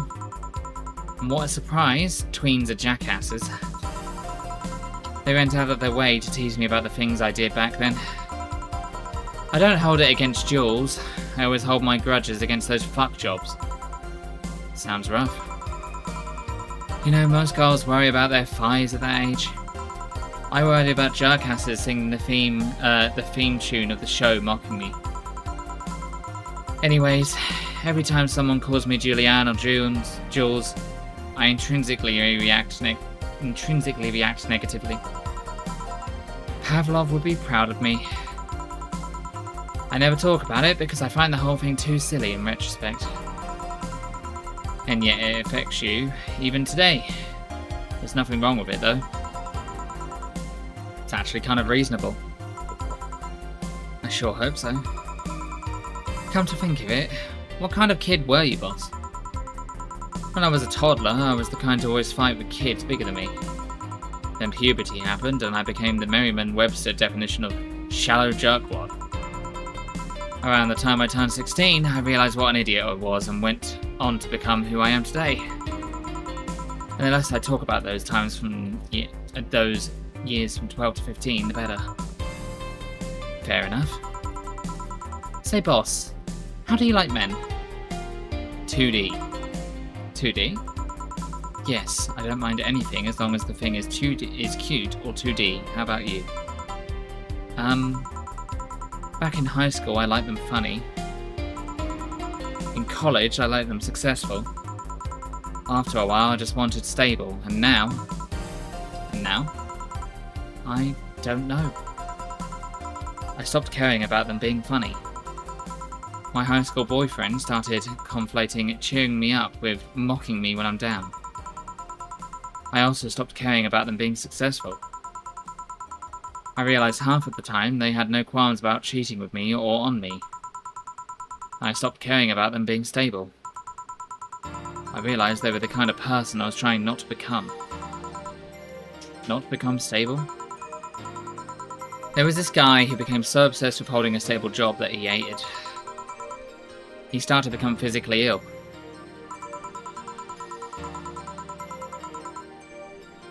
Not only that, the last time I managed to get some, I ended up throwing the guy out. He took incredible offense with how I smoked on the bed after sex. The bed could catch fire, you know. Not you two. Kind of envy Armour for that. At least he jumps the guy, it's for less petty reasons. Are you okay? I'm fine, it's just... It all boils down to the fact that I can't get my mind off Lenore lately. She was all of what I said. Not gonna lie, this is the most I've seen of the scene. It's a good scene. Feels very natural. I enjoy the conversation. Sometimes it kind of strips into the, kind of feels a bit unnatural. But I can see this just being a conversation between two people. Maybe a bit of an open conversation, but I have had 6 beers, so... I think, in terms of Jill saying that she's not a... She gives off the impression she thinks she's not a good person for dumping people or having sex and then leaving people. I don't think that's necessarily a bad thing. Like, if there's a small thing that bothers you about someone and then you get to know them and you find out you like them, that small thing is always maybe one day forever going to bother you. That small thing might be the reason you break up in the future. You're slightly bothered by someone smoking, and then you stay with someone that smokes and they continue to smoke, and you say you don't like it, and they continue to smoke. It's kind of on you to put that as your standard as to whether you want to be with someone that smokes. And if you don't want to, don't be with them. And if that person cares about you enough, they'll probably stop smoking. So I think, especially in the early days of being in a relationship or dating, I think if you've just got something that annoys you about someone, or something you don't like about someone, even if it's like for the smallest or pettiest of reasons, there's lots of people out there. Like, you don't have to tolerate it if you don't want to. That's my 2 cents on it anyway. She made me laugh, she had a good position and was stable. She was also smart, caring, and why can't I get my mind off the whole thing? Building a relationship on already rocky foundation, yeah. I mean, I don't think it's a problem if you communicate it. And I think it's up to you to decide whether that's a thing that will bother you enough. But I think it's worth a conversation at least. I think most problems that start with dating or relationship just tend to come from a lack of communication. And there's a certain... Oh, I freaked out. My model freaked out then. My model doesn't like me talking about this. And I think a certain amount of... When you're in a relationship and making a relationship work, you have to have a certain amount of knowing when something is hitting your buttons and knowing when to be like, okay, I know this is annoying me and I need to kind of let go of that and try and admit when I fucked up. Because that's the difficult part in a relationship, is when you get like annoyed or angry about something and admitting, oh, I shouldn't have done that. I fucked up. I shouldn't have got angry, or I shouldn't have snapped at you or something like that. For both people. But there's also a measure about a partner understanding, and I'm saying this feels targeted. Blue, I'm not talking about you, I'm talking about me. I'm talking about my own experience. Sorry if it's a bit too personal. But yeah, I admit that I can sometimes snap, and I can sometimes not react well when somebody says they've got a problem with something that I do in a relationship. It is both me to then go, I'm sorry, I fucked up, I shouldn't have got annoyed, I shouldn't have snapped, but also them knowing that bringing that up with me might make me annoyed, and me and us communicating about that and coming out and working through it. Not just in my current relationship, but in prior relationships. That's my opinion on that. If you're eavesdropping, Coffee, you're more than welcome to pop in and offer your sage advice if you want to. You're not listening? Cool. I was talking about relationships. Yeah. But if there is a tiny little thing that annoys you about someone, and it doesn't go away, or they don't attempt to get rid of it, or they don't want to get rid of it, that's fine. You can leave that person for that tiny thing and not feel bad about it. That's kind of how life is sometimes. You're going to be spending, hopefully, a vast proportion of your life with this person. Keep your standards to a level. Don't make it so many things that your standards are so high that you'll never find anyone because that person doesn't exist.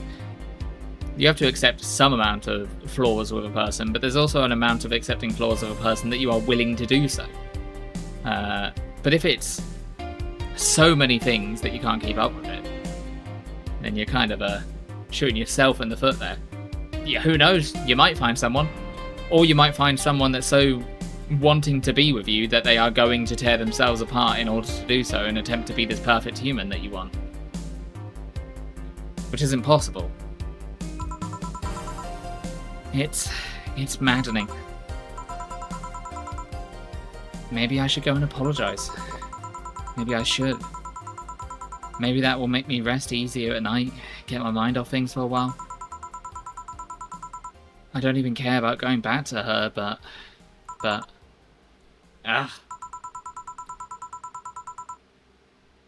That's an interesting one, as well. She doesn't necessarily want to get back with her ex, but she does want to get closure.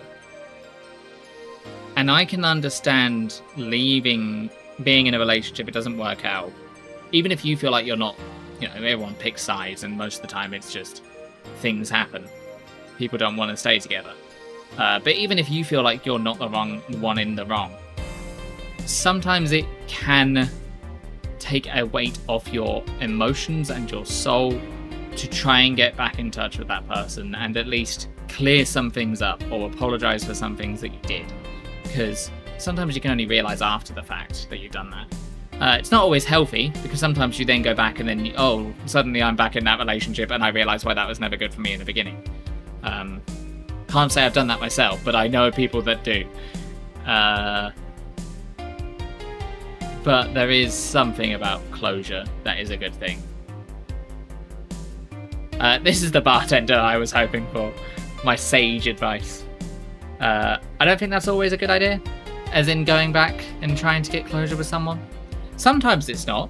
No, I will agree. Sometimes you can go back to someone and either you start the relationship again and it doesn't go well, or they end up making you feel worse depending on how you felt about it. But I'm interested in what you mean by that, Blue, if you don't mind extrapolating. Also, it gives me a moment to have a nicotine break.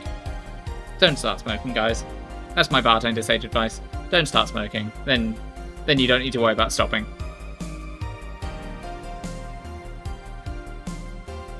Thank you for the hydrate. I will do so, certainly.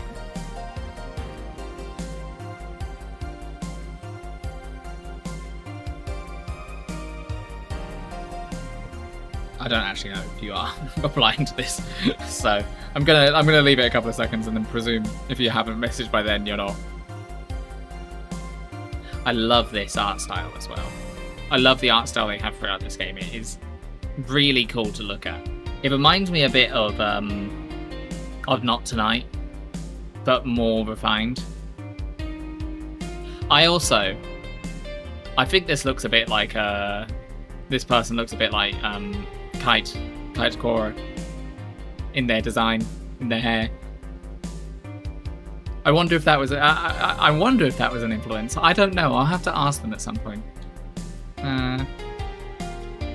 Tried to have a closure talk, and then that's someone that only had someone secretly listen in, and they spread private details to the larger friend group. But they also instead of act, I tried to have a closure talk with them, then that someone.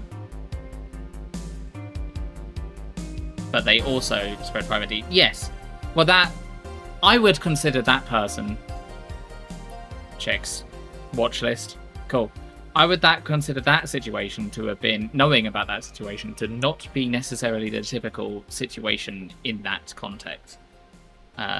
That's not normal, in my experience. On their part. But, yes, I can see stuff like that happening. I mean, it all depends as well. If you had a particularly toxic partner or bad ex and you're trying to get that closure, I would not suggest necessarily going to get that closure, because they're probably going to just use that as an excuse to tear you down some more, which isn't good. And I'm not necessarily talking about closure immediately. I'm talking about closure years after the fact. I can think of a time where somebody reached out to me who I used to be in a relationship with, and then we got some closure from that.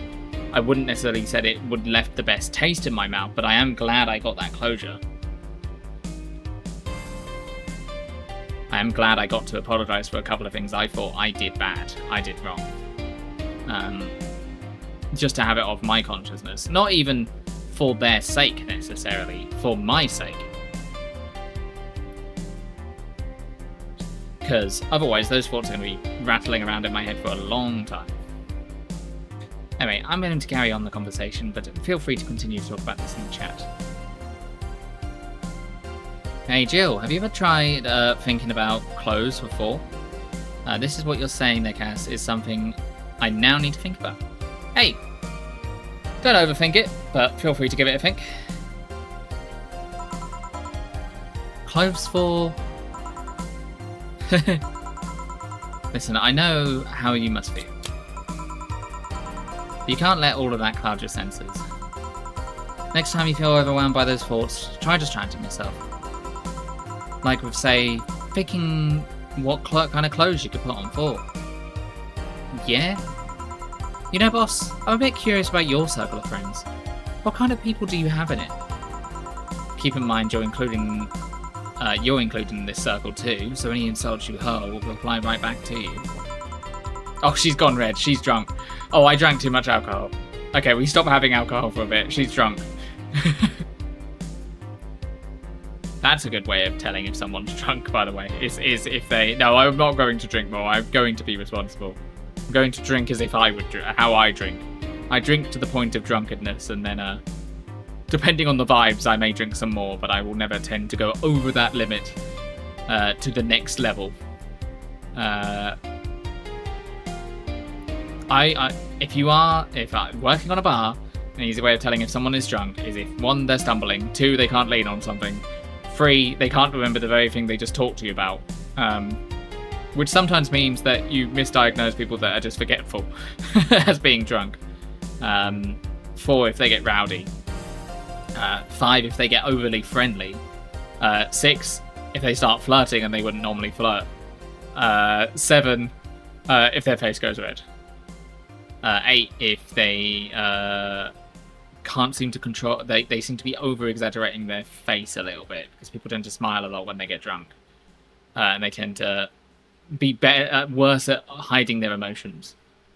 You think it's ever worth contacting someone, even after several years, for potential closure? I mean, it would really depend on the situation. But... it would really depend on how that ended. I'm like, don't take my word as gospel. Like, make these decisions for yourself and such. But I think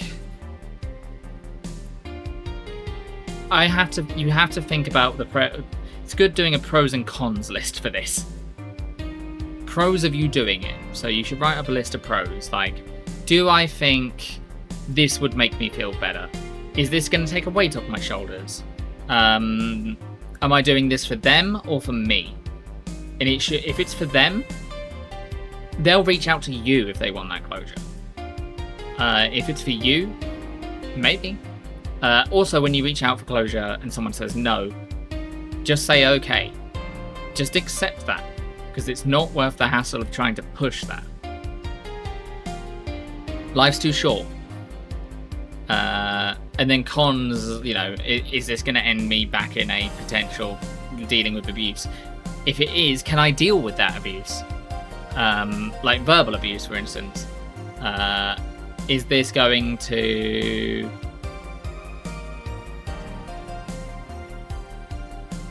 You don't want to go through your life thinking, should I have said something? And another one is, can I go ahead and not say this? Can I go ahead in my life and not get this kind of closure or not getting the answers I want? Because if you can go ahead in life, it's probably best just not doing it. Like, I think it's worth doing it if you feel that strongly about it. But if you don't feel that strongly about it, it's probably not worth doing. If you think you can get over it, for lack of a better word, if you think you can move through your life and kind of work it out in your head as to what that meant and where you can go from there, then I would say that's probably something worth considering.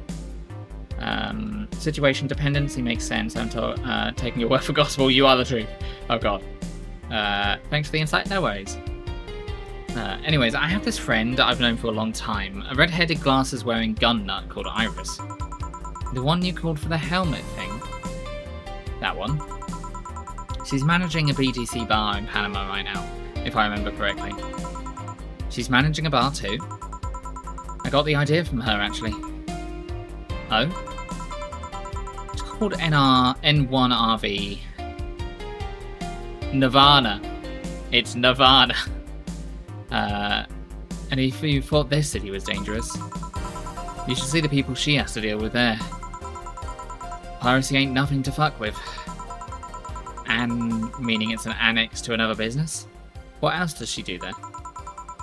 I think the bar was originally her hotel's bar. She moved the bar to its own building elsewhere and opened Nirvana in the hotel instead. Weird decision. I believe she said she wanted a place away from the noisy, rich tourists that go to the hotel. So that bar is a woman cave. woman cave. That aside, let's see. Friends. I guess there's also my little sister, but that's a given. Oh, there's my old partner from when I used to work, when I was with the Neo San Francisco Police Force. Good old Lexi. Should give her a call sometime. Wait, you were in the what?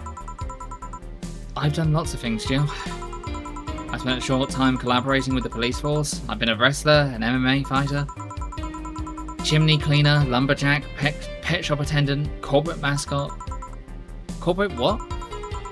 I still see my face on some websites from time to time. Anyway, aside from you, Gil, my sis, Iris, and Lexi, guess there's a lot of people that don't want to see me in harm's way. Mostly because they're the ones that want to hurt me. What about you? I guess I have acquaintances here and there. Back at home and college, I went out a lot. But it felt more like going out with the pleasure rather than people involved. Going out was the pleasure rather than people involved. Aside from you and Gil, my closest friend since moving here is Alma. Oh, and Dorothy. I mean, sure, there's always 4, but that cat's a hermit that refuses to go out. And you know, he's a cat. Hey, a cat's fine too, you know. Hey boss, what will you do when the bar closes? I don't know. Maybe I'll take a friend's offer of working with her. I was also thinking about going back home and helping with things there. Or maybe going travelling for a while. I see. But don't worry, bureaucracy's slow as fuck, so they won't close the bar for quite a while. Better enjoy being there while you can. Yeah, maybe. Will you be visiting me in whatever bar I end up working in? I have a bone to pick with the guy that supervises the bar I'm planning to get you transferred to. I go there even though I virtually have no reason to. With you there, I'd have something pleasant to look forward to. You're sending me to someone you have problems with? If I have to trust another bar owner, it's certainly him. He's actually a pleasant boss from what I've seen. The fact that he and I have a tendency to get to each other's throats is an unrelated matter. I'll trust you on that one then. Don't worry, maybe I can get you a bracelet made out of wood pieces from the bar's counter or something. We'll see. Hey, I'll tell you what. When the bar closes, let's both take a vacation. Go on a trip, that'll clear your mind a bit. Yeah, maybe.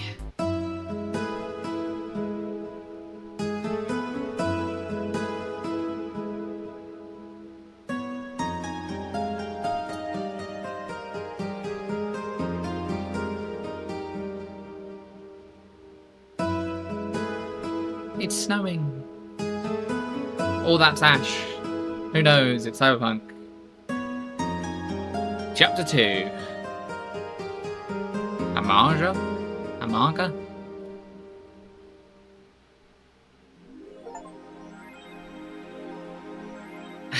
Coming right up. This chapter name means bitter. Your electricity bill will be sent to you on the 24th. Please make sure you have $8,000 you need. Asbestos rain. Hi, Sturm.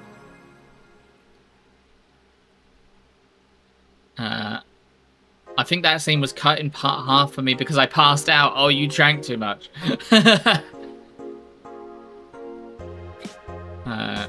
Chillin's curious about a Daruma, so she'll getting on one will prevent her from becoming too distracted. A Daruma? What is a Daruma?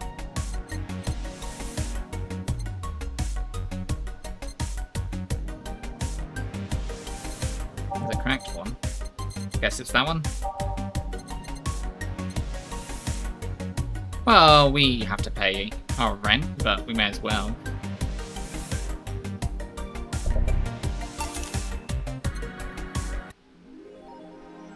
Jill bought what she wanted, and she's pleased with herself. She was surely focused at work. I wish I could just buy something to make me focused at work. That would be nice.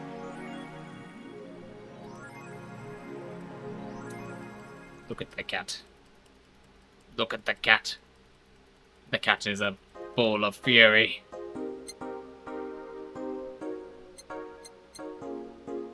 Let's look at the news. The news. I keep wanting to slide it, because that's what you do with phones. Is there anything new? Rad! Oh, there are some new ones. Is that 10,000? I can't afford that in this economy.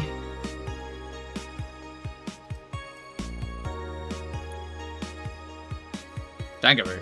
Danger you. Danger/you. Dangerous opinions. Hollow Bank is getting attacked too. Let's snooze these ads. Media is still awfully quiet about it. Augmented Eye talked about it very briefly. Maybe someone lost their job due to one rogue article. It was from Kim. She's always trying to write serious shit. Oh, I forgot to look at the default, what came up as the conversation there. It was from Kim. She's always trying to write serious shit, but I think AE got tired of her. I know what 4's voice now is. Fucking shame. So all we'll get is a clickbait from now on. Gonna get worse at the very least. White Knights say there's a lot of people inside the building, at least 3 people already dead. This has been going on for several days then. Oh, is someone there shooting people? Looks like it was the security from the building. I've got no details yet. Sounds weird as fuck. Come on, Insider Anon. You gotta give us more. Doing my best here. Thanks, Based Anon. Based. Explosion registered, and media still quiet about it. Can confirm there's an explosion, but it looks like it was just one of them. Some deep shit happened right there. So there's more bombs, not just one. That's right. Do you have any clue on who's doing this?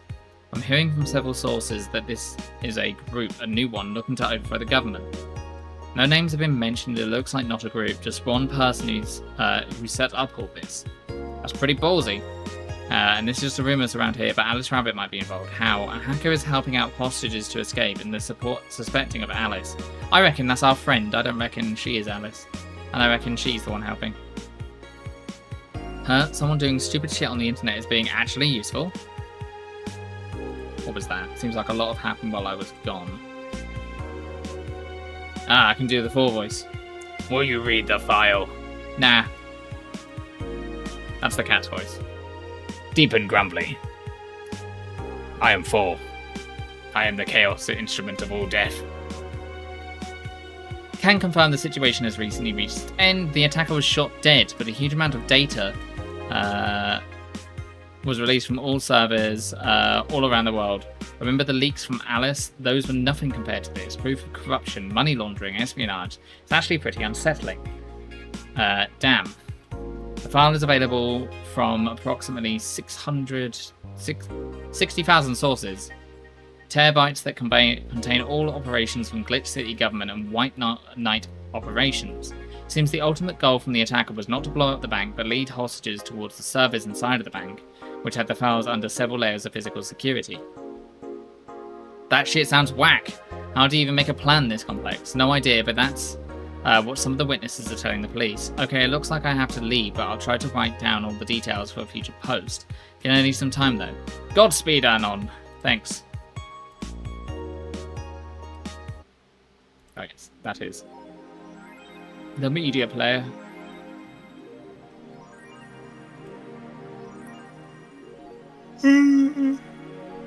Excuse me. The Augmented Eye. GSF January the 4th card announced 66 American Kid and Giant Yusuke headline by Lana Smithy. The blood feud between Giant Yusuke and 66 American Kid will reach its climax this January 4th at the annual GSFF Dome event, but it's not the only match of the night. Other interesting bout feature great workers such as the Great DK and Errands. Full card below. 66 American Kid vying Giant Yusuke GSF Championship. Red Comet Jr. versus Nagisi Women's Championship.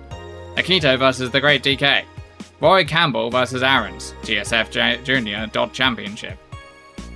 Jack Bob and Blaze versus Hooli and Craft Kalita Tag Team Championship. Asuna versus Siegfried. The wrestling. My boss made me curious. Nankamo is now making smart. Underwear. If underwear you can change with a voice command was something you really wanted in your life, then Camo has you covered.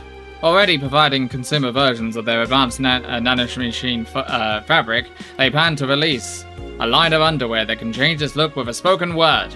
No more stains in your white panties. Just change its color to black and you'll barely notice. That won't change the smell though, they're not that advanced.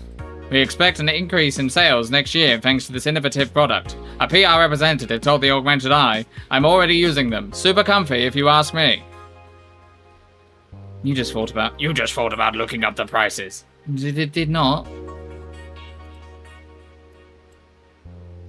Danger Use admin has been arrested again. Famous hacker Alice Rabbit graced the popular text platform with a new threat, which resulted in the arrest of the site's admin, known as Furfurs, for a second time. We have no details to give other than that he was arrested as part of an ongoing investigation.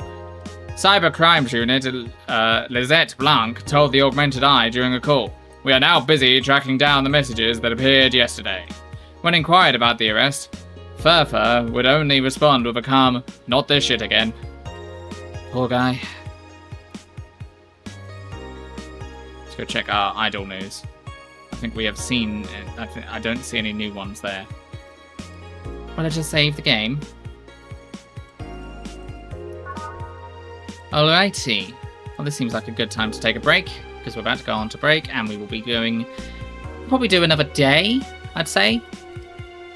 Maybe another 2. Will depend how quickly we get through everyone, if I have any voices that I particularly struggle with, or if my throat decides to give out on me, if I decide to make an insane voice. Which isn't out of character, but that is entirely possible to happen. But yes, I will see you all in about 3 minutes. See you in a minute. Goodbye, and enjoy the ad breaks. Return.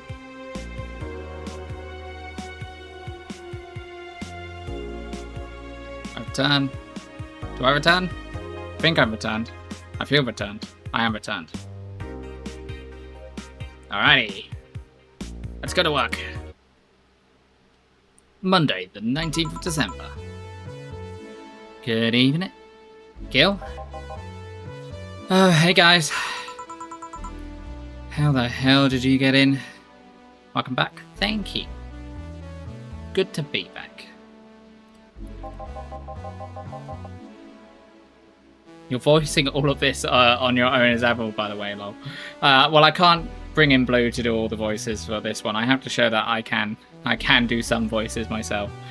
I have forgotten several characters' voices and given several characters the same voice. I'm doing my best. That's why these streams aren't as long, because it's a little bit harsh on the throat. Because if I'm going to do voices, I'm going all in. I have a copy of the key, remember?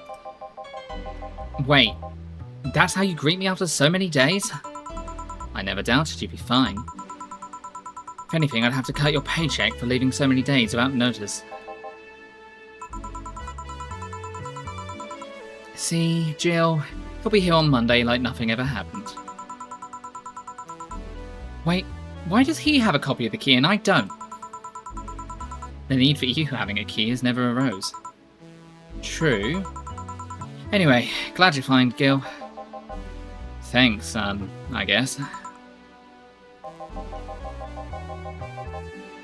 What? You gonna make me wash the bathroom again? Not today.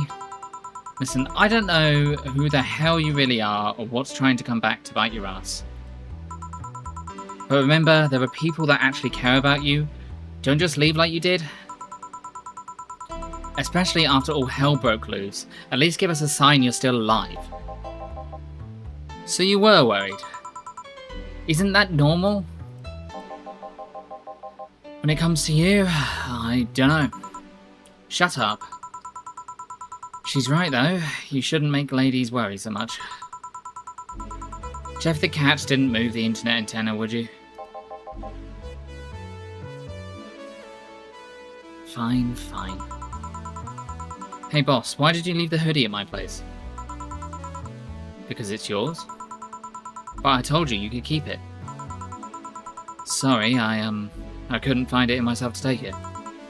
Why? Partly because I didn't feel right taking it. But mostly because I thought you totally looked cute with it. I see. Don't think I'm rejecting a gift of yours, it's just... persevering cuteness is one of my principles. You're right. Are you still worried about the whole bar closure thing? Of course I am. Not like I can't work because of it, but you know. All we can do is enjoy whatever time we have left as best we can. Yeah. So cheer up. Clients smell sadness and fear, and we don't want that. I'll go to my office. Okay. Antenna's fine. Did I miss anything? Not really, no. Anyway, let's start the day. Random music, go! Remember when I was working at the... I used to work at cinema, and there was a very brief time where we thought, we are never going to get to work here again. And there was like a, well, do we continue to work? Do we just kill time? Do we continue to try and do our best? I have to say, working at the cinema during that time, some of the best times that I worked there. Because you didn't have to worry about work, and you basically just I basically just hanged out with friends for several days. There was the kind of imminent, I might not have any money soon, but it was COVID, so everyone was kind of dealing with that. Time to mix drinks and change lives. Oh yeah, Gil? Glad to see you're fine. I mean it. Thanks. Ooh, this looks like a corporate executive type.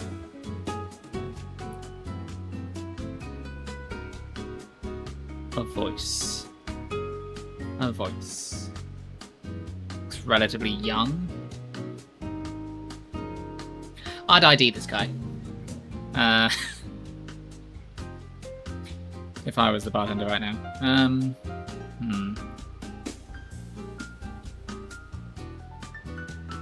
Done a bit posh before. What voices do I have in the repertoire? It won't be completely contradictory. Snooty was a thought, but I'm not getting snooty yet.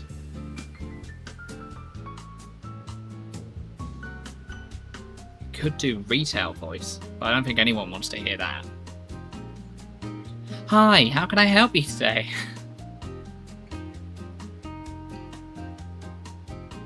Do you want to make that a large?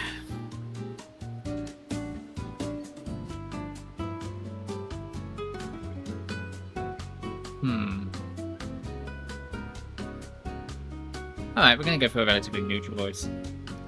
Excuse me, I'm looking for Dana Zane. May I have your name? Tell her it's Brian.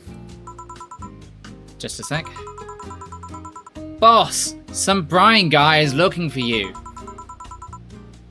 Tell him I'll be there in a bit. She'll, you heard her. It's alright, I'll wait. It's weird for someone to come asking about her, though. It's not so weird when you're BTC's regional manager in these parts. Yeah, I guess that's... I guess I didn't give you the best first impression. Don't worry about it, I know who I'm dealing with. I'm not a fan of people treating me too nicely because of my position anyways. Handle me like you were just another client. Alright, I can do that. What can I get you, Mr. Bryan? Let's go with the basics. A sugar rush, please. Coming right up. He wants a sugar rush. I can do that. 1, 2, 1. Fuck. 1, 2, 1. We'll give him one lot of alcohol. Just mixed. Cool.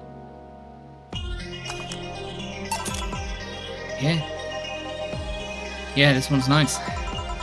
Back in training, they made me do a whole, they made a whole deal out of sugar rushes. Why? They're like the fried eggs of mixing drinks. They're the most basic thing, but people can still mess them up. Sugar rushes are simple enough that you only need to follow instructions. Ah, like a Sex on the Beach. If you can't even do that, your future as a bartender is not great. They never told me to do that. They never told me that. You're Jill, right? Yep, that's me. Dana has talked about quite a bit about you. Really? And I guess you must have a few questions for me, am I right?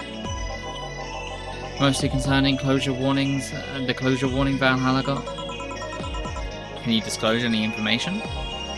I shouldn't, but you have the right to know. Thanks. Don't mention it. Know where to start. You saw the news on the information leaked during the Apollo Trust Bank incident, right? About the White Knights having lots of members from criminal organizations in their ranks? Turns out the White Knights weren't the only one with shady people. Some of those same folks have been trying to elude legal problems using BTC-certified banks. The BTC bars have their own protocols, meaning the White Knights can't dig too deeply. At least, not without going through a ton of paperwork first, giving the criminals time to cover their tracks. Although it takes a bit of time to set it up, I have apparently proven an effective method for money laundering. Where does Valhalla even come in? Young bars are the ones under the radar right now, and their modest to low incomes are the primary suspects. It's not just Valhalla. Any small bar with small income is being investigated heavily right now. So the closure notice is due to low sales? Among the reasons a bar can get axed, low sales is the rarest one. If low sales were a problem, lots of bars would close every year. You'll find out soon enough, huh? Sorry? Oh, nothing, don't mind me. Seems your guess was spot on, Gil. If it helps, I'm doing my best to appeal in your place. Really? Why? Most of Glitch City's bars are a pain in the ass. They constantly give reports of chemical damages or shady drinks. This is one of the few places from which I am never receiving complaints. The closest thing to a recent complaint was that whole Farmer Fabrics affair from a little while ago. So much saliva. I wouldn't get my hopes up though. Especially since the BTC will try to save face by axing as many suspects as possible. Knowing you're making effort is enough. Thanks. Can I get you anything else?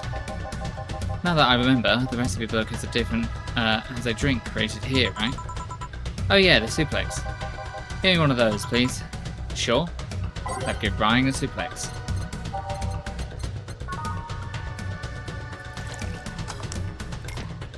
One, two, three, four. 1, 2, 3. 1, 2, 3. On the rocks. And next.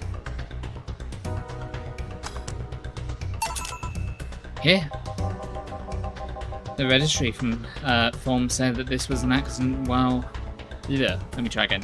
The registry form said this was an accident while making a pile driver. You can ask the creator of the drink just over there.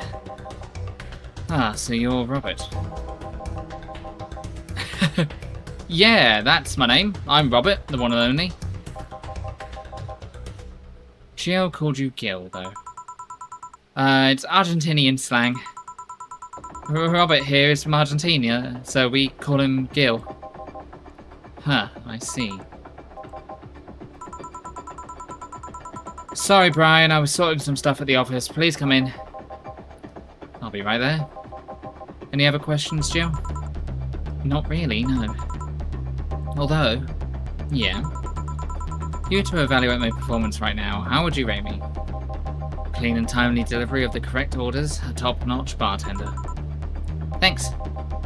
Now, if you'll excuse me. Surprised you haven't met him before. I received my training in another city. The regional supervisor there was some girl with a red mohawk. Ah, I see. Wonder what boss will talk to Brian about. Jill, was it? I remember the name for them. Yes, I do. Ah, Miss Stella, what a pleasure. Are you okay? Yeah, just call me Stella. And get me a big beer, please. Huh? Sure, on it. It's a big beer.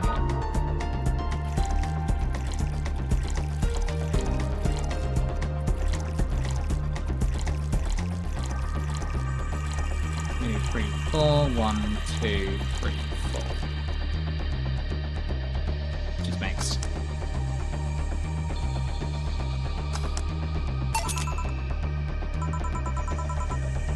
Are you sure you're fine? You know Sai, right?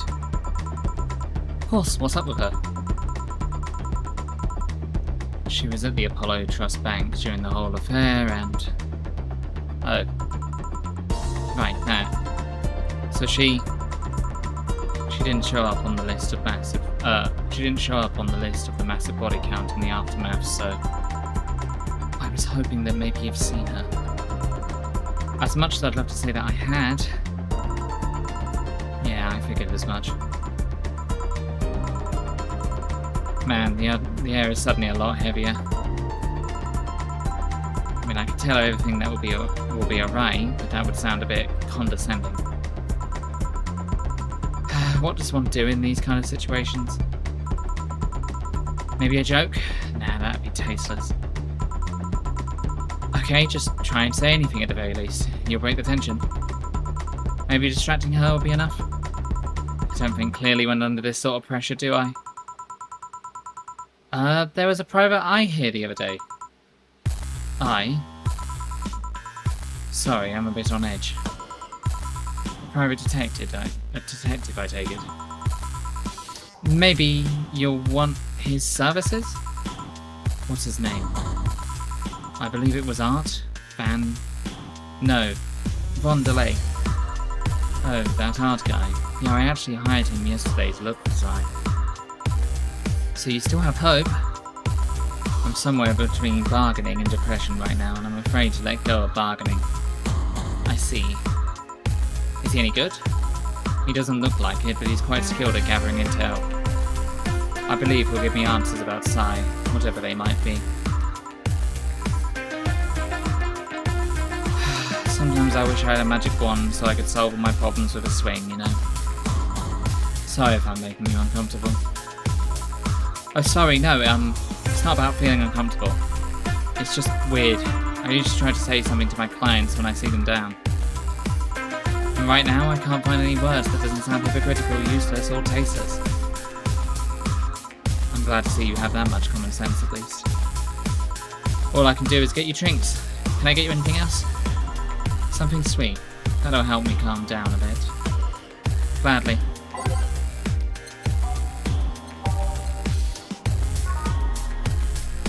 Brandtini it is.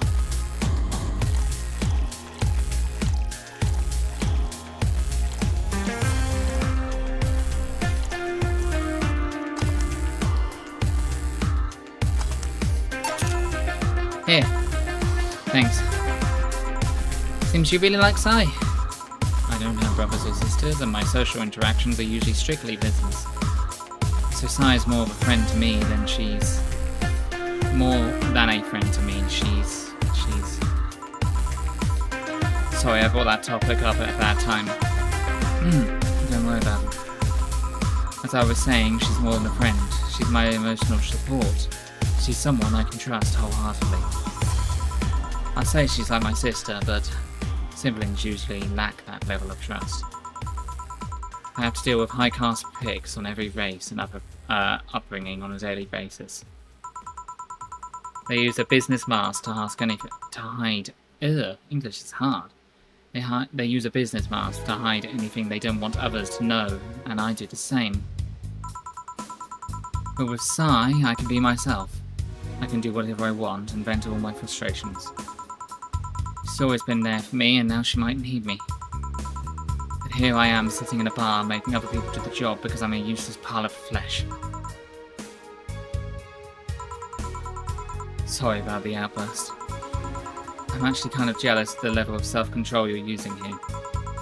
I mean, I'd usually be a mess in that situation. Still, would you like some fresh air? I'm going to take my break and you could use some. Well, for a given value of fresh. I'm fine, thanks. Okay then. Jill, please service Miss Stella while I take my break. Sure, leave it to me. Saving the game. That was a quick break. Maybe we'll go 2 days and you'll get more Valhalla. It is now safe to keep playing the game.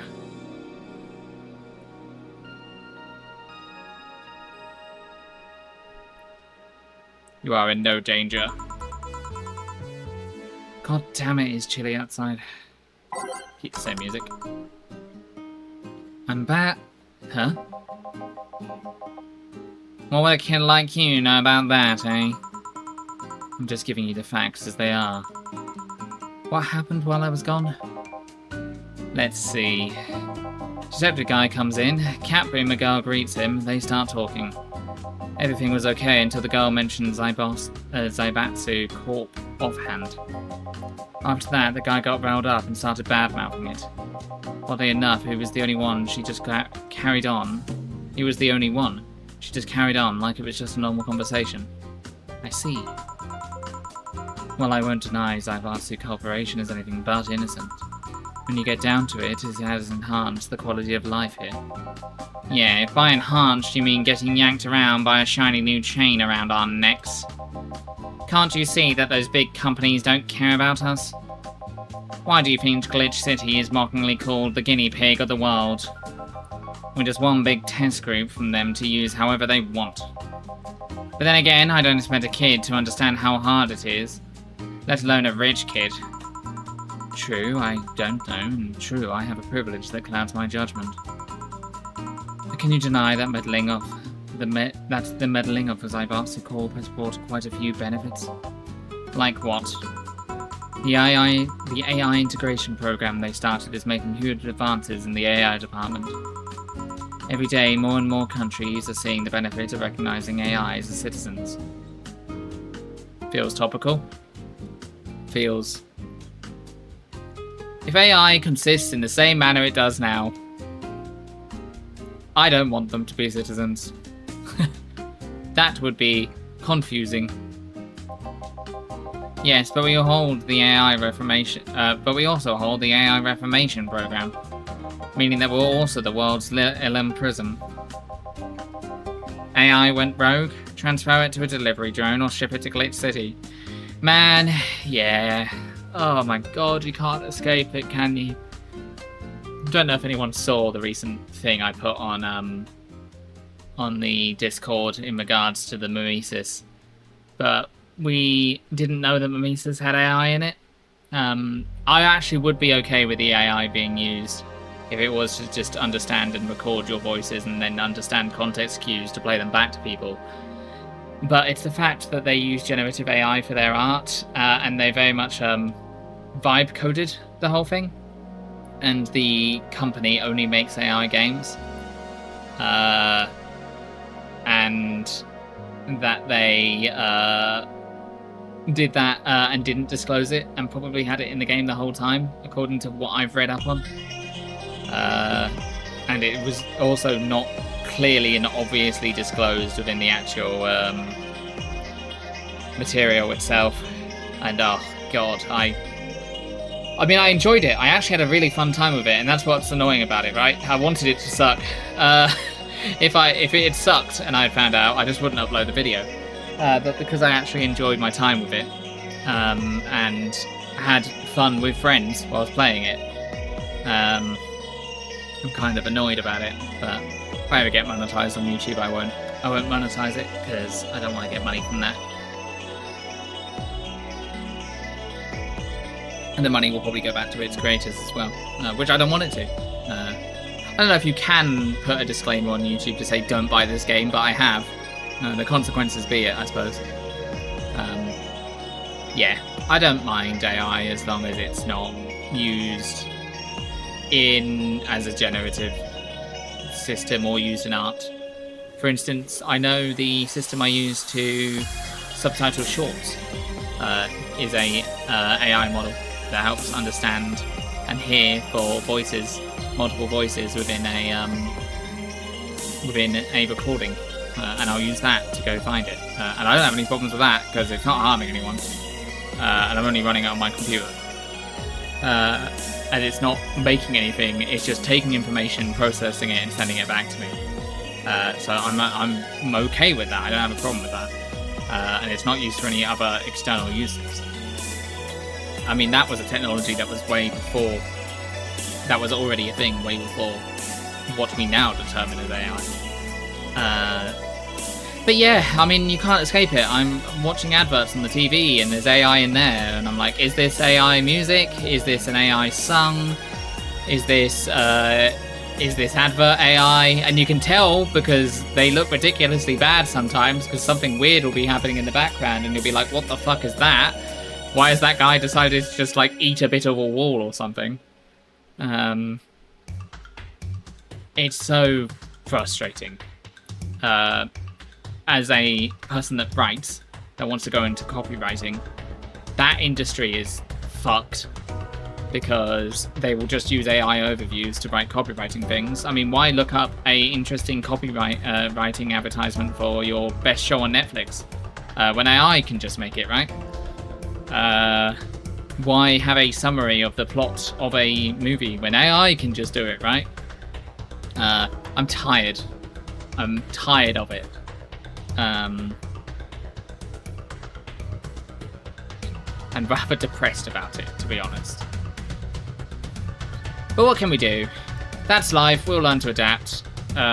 Steam, get a better way of showing people when games are AI.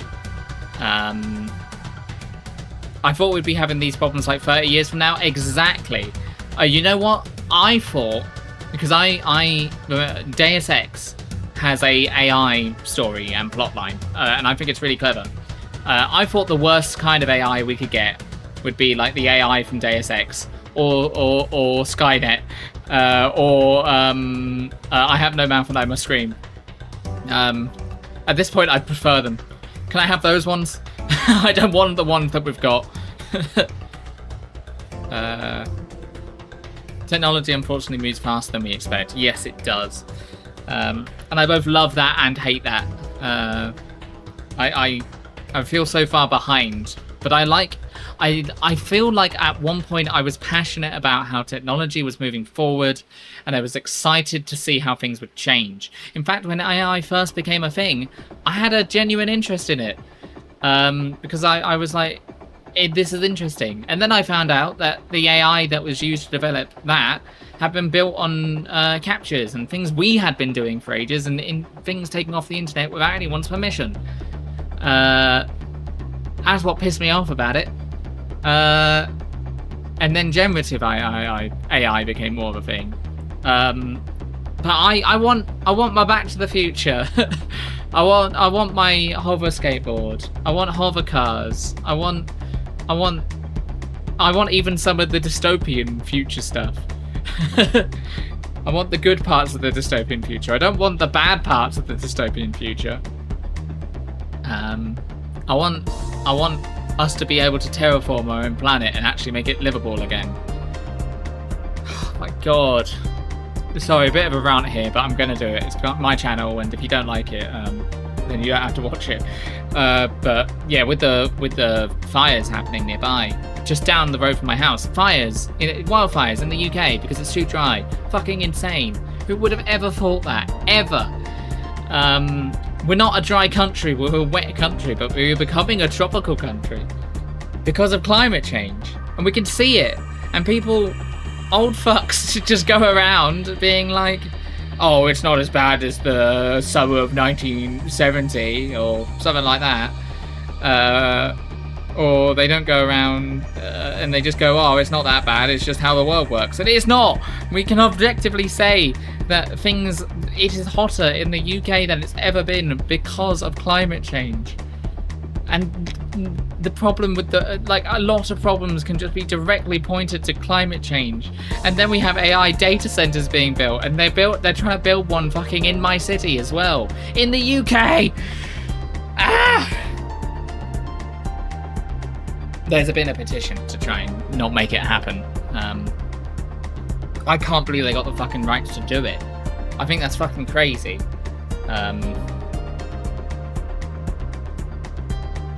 It all makes me very despondent and angry. And I don't like feeling like that. I have a lot of hope that despite how blind humanity can be to the problems that we create, I do hold out hope that people can do better and they can do good. They're making a data center. What company? I don't... let me just look it up without doxing myself. One moment. You know where I live, Blue. So just type that data center. It's Apex.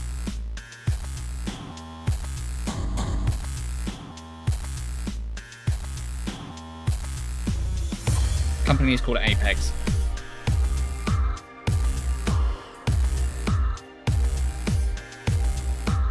I mean, it's been said on stream before, so if you do care, you can look that up. But no, it's had a big response as to how people don't want that to happen.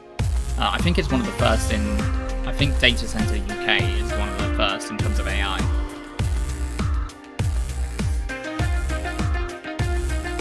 I think there might be one in London, but I could be wrong about that.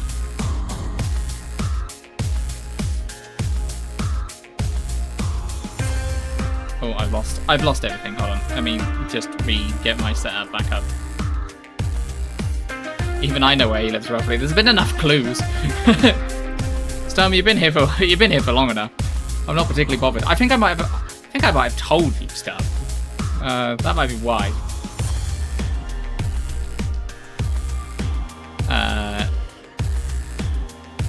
Wouldn't have said that. Oh, don't worry about it. It's fine. I don't care. I also have a very common name that people won't be able to track me down with. It would be like saying what state I live in. Stum is literally my neighbour. He once told me during one of our drunk DC calls, "Shh, we don't talk about those." No, I've lost my plot. I've lost my point. I'm annoyed about the world, but I do hope that things get better. That's not true, Cetrin. You've been in a drunk call with me before. I don't try and make a habit of it. No, I wasn't drunk in that one occasion. It's an American company. God damn it.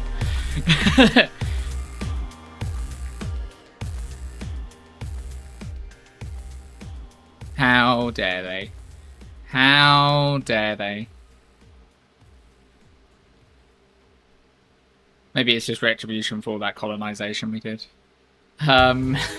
No, I'm just frustrated by it all, and I do hold out hope that hopefully things can get better, and they'll start codifying some actual laws about this, and actually putting some things in. And I'm not saying don't do AI. That's not what I'm saying. I just want it to be done in a responsible, sensible manner. The core idea of AI is fine. I don't care. I think it's great for science. I think it's great for medical technology. Keep it away from art. And political. But, you know, it's my stream, so what do you expect? With us leaving the EU,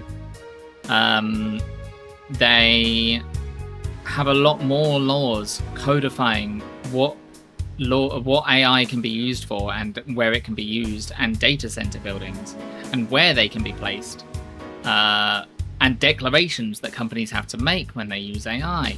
They're codifying a lot more of that within the EU. But because we aren't part of the EU, and because we're very close friends with some of our friends in America, and we have a lot of wanting people to invest business within us, and a big business at the moment is AI, despite the fact that it's going to, you know, collapse. It frustrates me because where America goes, I'm not saying America as a whole. You know, I'm not saying every American. Don't get me wrong about that. I know plenty of lovely Americans. I just mean like the country and the political situation. Where America goes, we follow. And I feel like we either need to stand on our own 2 feet and do things our own way, or go to the people that are physically closer to us. Because they're going in a direction I'm more approving of than the direction of America goes. And this is my personal opinion. I'm sure somebody else could come on here and say the exact opposite, and give perfectly good reasons as to why. But, simply speaking, where America has gone, we always follow. I don't want to go where America's going. In fact, I want America to come back. Oh, thank you very much for the gift sub to Cetron. That's your reward for being for being disgusting. We'll forgive you for using AI in this one instance, but don't do it again, no matter how drunk you get. Oh, was that a goal? I think we hit a goal as well. Hell yeah. Anyway, I will carry on with the game and move away from my diatribe. AI went rogue. Transfer it to a delivery drone or ship it to Glitch City. That murderer is now delivering your pizza. Fair point, although that program has proven to have reformed many AIs. They don't brag about their 88% success rate for nothing. The city also has a stronger economy. Can I pet the cat? You got a cat? What cat? Oh, this cat. You can pet the cat. They're called boomers, though. Cat boomer. So do think of that what you will. I don't know if they'd appreciate it. Their friend might be dead. Might be a little bit insensitive stuff. Sabutsu Corp's success has made more and more companies bring their products here. And the gap between classes continues to grow. Why am I agreeing with art? Why? This is me. I am art. More companies just mean more people who will plant their feet on your face. But it also means more products are being brought to the lowest classes. Stores have 20% more brand variety compared to the last year. Sabutsu Corp, main medical research branch, also made lots of discoveries. More and more illnesses previously thought incurable are being addressed every day. It's amazing for those who can afford them. Meanwhile, down here, we're experiencing medicine shortages almost every month. Alright, okay. I agree with art again, and I'm going on another diatribe. Another problem with the AI situation is that it only benefits the wealthy. It only benefits the wealthy because it only funnels money back into them. Now, the idea in a utopian society would be that the AI would benefit everyone, correct? It would benefit everyone. It would make things more available for everyone in every class of society. And yes, I'm British, so I'm going to fucking talk about class. And I'm going to talk about it a lot. Because there is a class problem, and it does exist. And the wealth gap is getting bigger. I don't agree with you if you disagree with me with that. That's a strong point I have. The AI could help portray a situation where people could help bridge the wealth disparity. But it doesn't, because the idea is in a utopian society that the AI would then take over the jobs, they would do jobs that people do, and then those people could go off to do other high-paying work. But the problem is, there's no jobs for them to go to because they've all been taken by AI. Or there's just way too much jobs in the job market and people don't want to hire because they don't want to spend as much on costs because they need more money because it gets more expensive to run businesses, and it all feeds back into itself and it all makes itself worse. And the people with the best capable AI will be the ones that have a lot of money. You have to pay to use a lot of AI models, and you have to pay a lot of money. We didn't have to have a token system with AI. You could have just used it. You could make public centres that could be used for everybody. It could become a public institution. And they maybe perhaps, yes, would fuck up the planet, but we can put some of that money into actually fixing the planet and offsetting the downsides. But no, instead it's owned by Silicon Valley fuckheads. It's owned by the rich. It's owned by the wealthy, the ones that have way too much money and don't need as much money as what they have. Anyway, let's carry on and continue to listen to Art's Redditor waves. You have a point there. Oh, but there are also more jobs. All of the companies coming down here need personnel. So the unemployment rate has gone down by almost 40% this year. More jobs? Shut up. Am I wrong? Well, that's... Can't believe Cass came woke. Cass was always woke. I've always been awoken. I am awake. Don't fumble this up. Hi, you. Don't just sit there. Give me a Zen star. Ah, you had a. You could have done my argument. I gave you the argument. Sure. Let's make a Zen star for the sore baby. Jill, don't make me disagree with you too.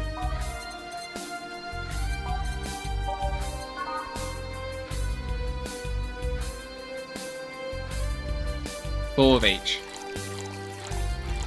We just give him the wrong drink because he fumbled his argument.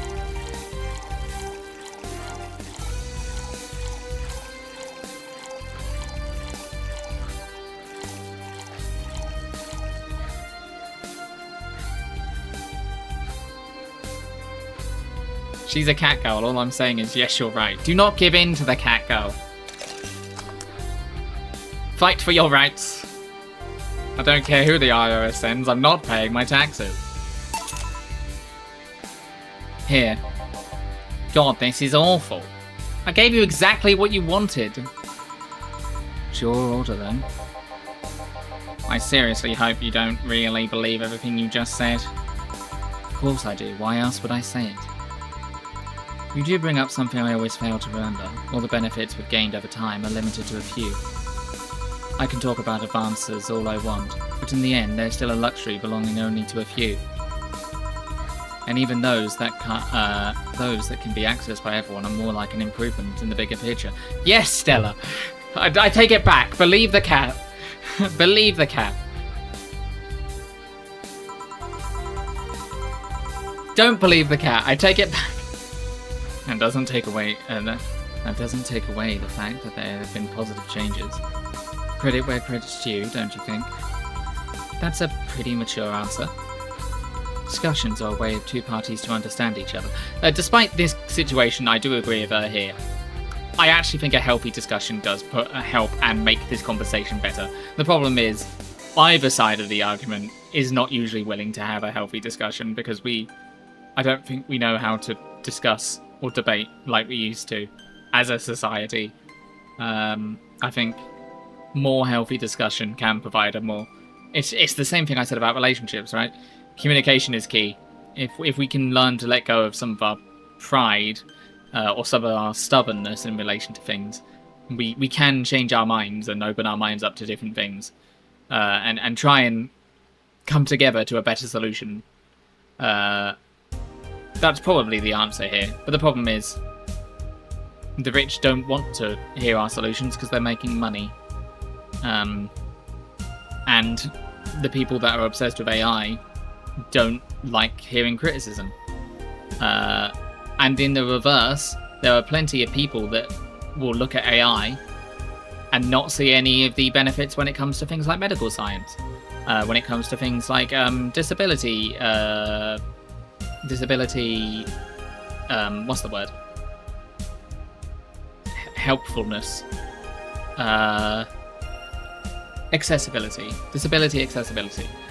When I used to work in my previous job, working with social care and things, I had a lot of situations where part of what would be accessible to someone that was disabled or old would be to buy them an Alexa.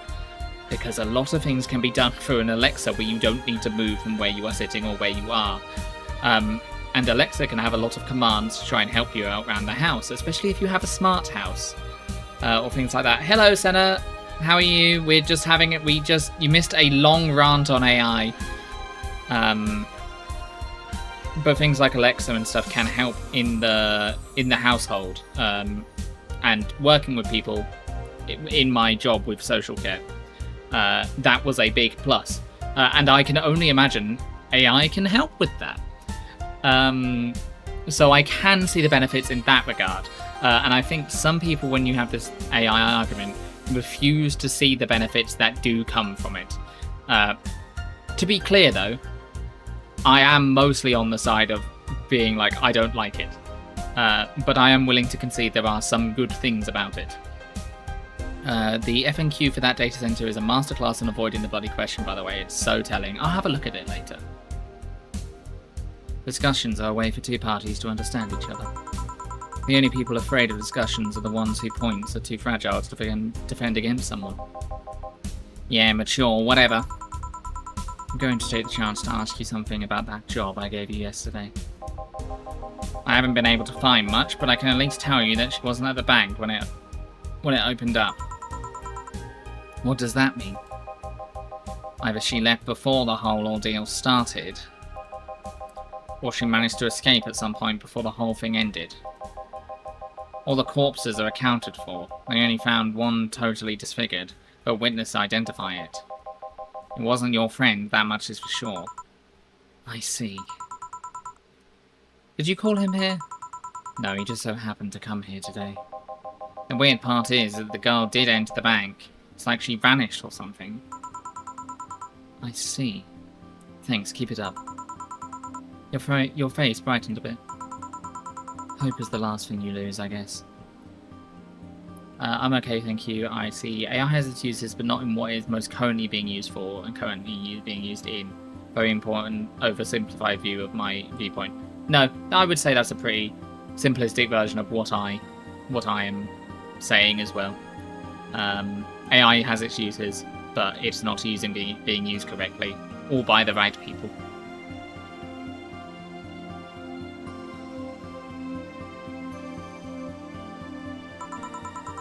If he's telling the truth, I might have found a way out. She's a resourceful girl. She surely did something. I think I'll have another drink. Do you want anything? Me?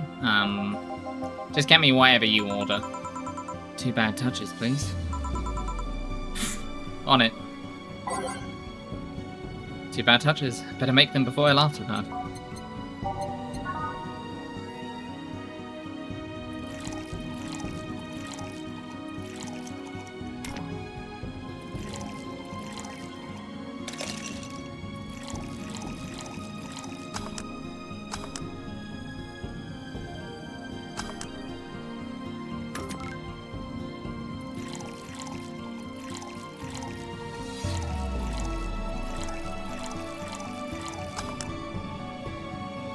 Nope, I nearly did it.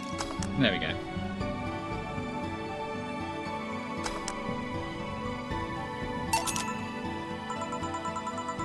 I remember this one party I went to. The guy that came up with the name of this drink showed up. After people found that one out, they lined up to slap him for whatever reason. They didn't seem offended to me though.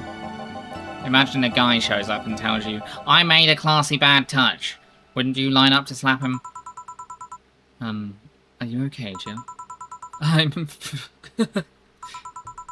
Now that I think it. Did you find that girl you were looking for a week ago, Mr. Von der Leyen?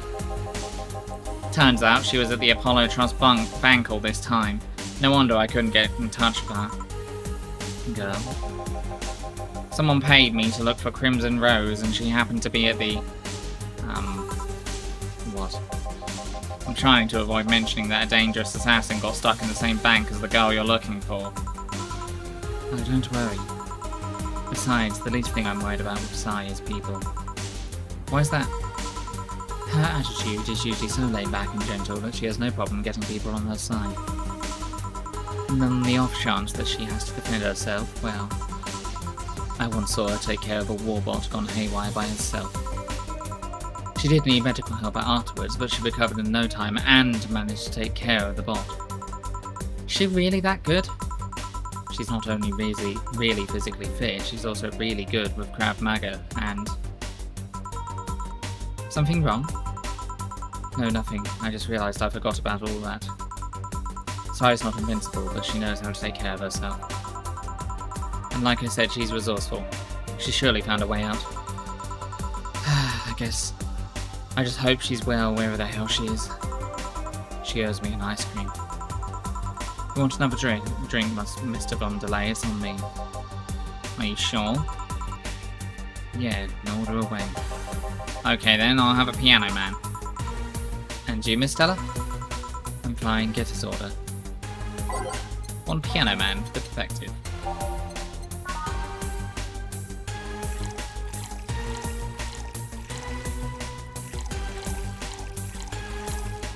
One, 2, 3, 4, 5. 1. 1, 2, 3. On the rocks and next. Sing us a song, it's a Piano Man. Here. So this is what drinking something classy without worrying about the price feels like. Alright, I should get going. My contact will arrive at the rendezvous point soon. I'll let you know if I find out anything else, Miss Hoshi. Please do. Right then. You've been generous today. You made my night with this discoveries and size situation. I'm not totally over it, but at least I got distracted for a bit. I think I've had enough for today. How are you feeling? Better than when I came in, at the very least. Thank you for everything. Please come again. Phew, it's been quite the day. At least the streets are calm today. I don't know who this is. I will do a neutral voice. I have arrived yet again at the oh god, at the majestic Hall of Heroes. Calm until now. Oh, it's this fucker. We meet again, bartender. You look winded, Virgilio. It's pronounced Virgilio. No, I'm pretty sure it's Virgilio. You said as much the last time you came. Pronunciations are a silly thing society imposes on letters. They want to be free. They want to pronounce however they want. Oh shit, get the shotgun. I wish. You look winded, Virgilio. We are all little toys winded by the cruel hands of fate. Just stumbling until it decides not to wind us anymore. And yet you're the only one in the vicinity hyperventilating. That's, I was jogging. Dressed like that, I can jog however I want. Yes, you can. What can I get you? Something fake. Of course. Something fake. Is his hair a question mark? That fucker. Spends the first 3 hours of every day to get that perfectly, only to look like a prick. I think that's a tattoo. We'll see in a second. We will inspect closer. I think a beer would be considered fake.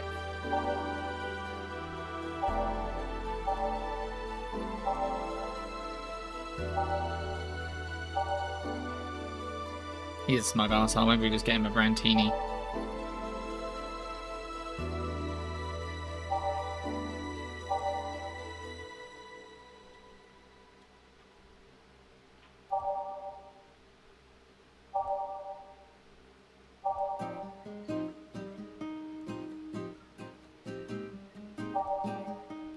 Seems like he's a Batman version, doesn't he?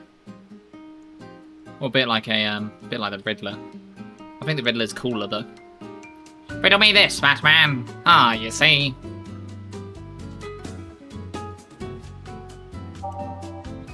I have a riddle. Only one of these guards can speak the truth and the other one always lies.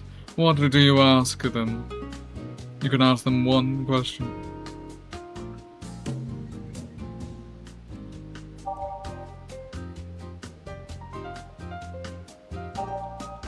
And also, because I know Soren wanted me to play this game because he wanted bar stories, I abso-fucking-lutely get customers like this. And they are the worst. The ones that will quiz you in order to, like, give you, like, a vague order. They'll give you the most vaguest thing ever, and you've got to, like, work it out like a fucking riddle. Fuck those customers. I usually just go, tell me what you want to drink. I have a line.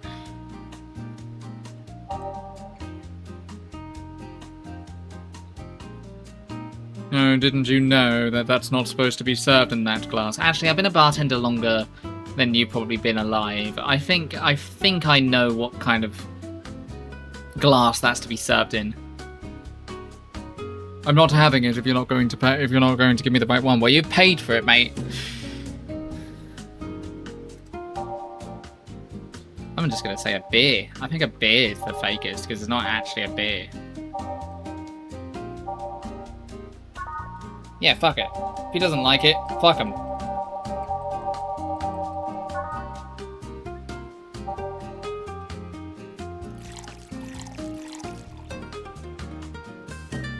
Unless he means one of the bottled drinks. No, he probably doesn't. Where was I? Where was I? Where was I? Where was I? I was getting him a beer. No ads. Be gone. Snooze. Snooze those ads. No ads in my bar.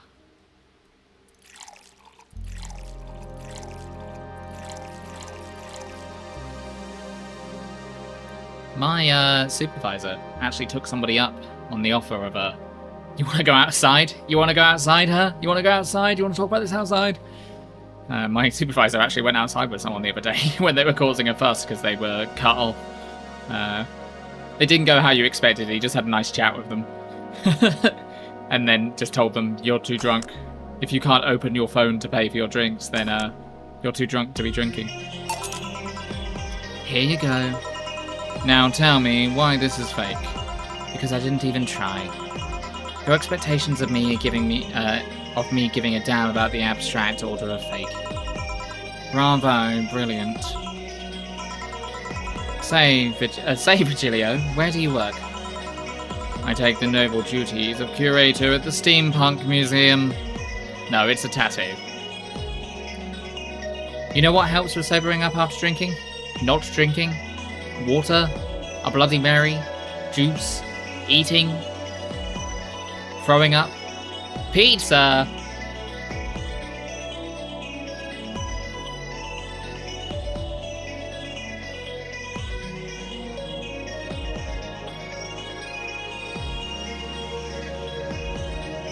I sure hope Spider-Man can deliver me a pizza when I'm drunk and stuck on a rooftop.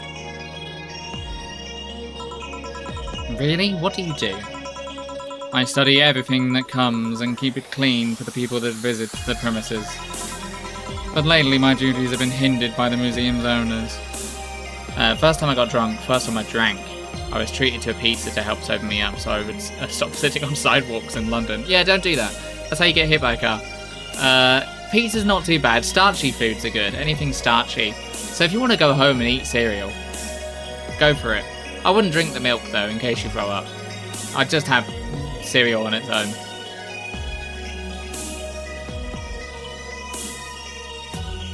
Also, eat before you go out. It'll make you not drunk as quick. Unless you want to get drunk quick, but you're probably going to throw up if you don't eat. I was told I was going to get stabbed, not get hit by a car. Both are possible. But lately, my duties have been hindered by the museum's owner. Really? Yeah, he told me, stop touching the exhibits, you're going to break them. The nerve of some people. Yeah? He still fails to recognize that I'm the curator there. Without me, all those machines will be rustier than they already are. Even the visitors get that I'm the one responsible for those. Why can't the owner realize that too? Yeah. However, if you want to save money, don't eat. Yes, that's true. A lot of beer on an empty stomach. Don't know how I made it home. I don't drink beer, but that would probably make me feel unwell. Beer is also something that's not going to sit in your stomach very well. Because it's very bloaty. Same with cider. But you also shouldn't mix your drinks. So if you're going to drink beer, you should just drink beer. If you're going to drink spirits, you should just drink spirits. Unless you're me. I like mixing my drinks, and it makes me less hungover if I mix my drinks. You just drank a loaf of bread. I bet he treats you like a janitor or something like that. Exactly. Okay then, time for your next challenge, bartender. Challenge. A challenge, he says. I want purity. I can't. He wants purity. I can't give him pure ingredients, so.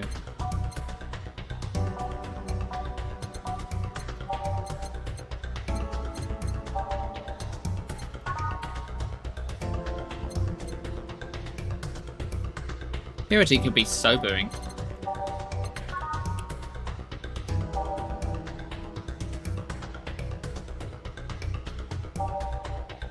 German beer purity law and all that. What is German beer purity law? You have to have a certain... Beer has to be a certain percentage or a certain type? I know the Germans are big on their beer. I know the Germans are also correct when it comes to how much head you should have on a beer as well. Because I know they like a bit more head on the beer than we do over here. And I would prefer a beer with slightly more head than I have to serve.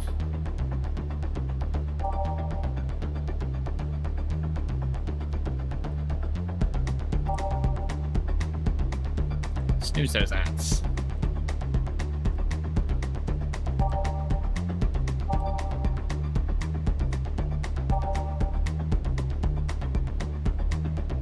Only certain ingredients are allowed to be used. That sounds right. Yeah, I imagine there must be similar laws over here, because I know certain drinks have to have certain things in them to be classified as certain drinks. I imagine we must have something like that. I don't think it matters to us as the bartenders. It's not any of the laws that we have to follow.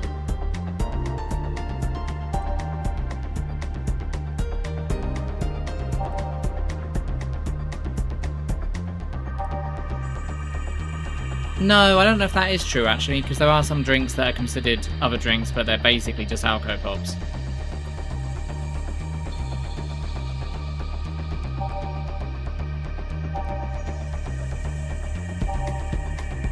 We just give him an absinthe. Fuck it, he's getting an absinthe.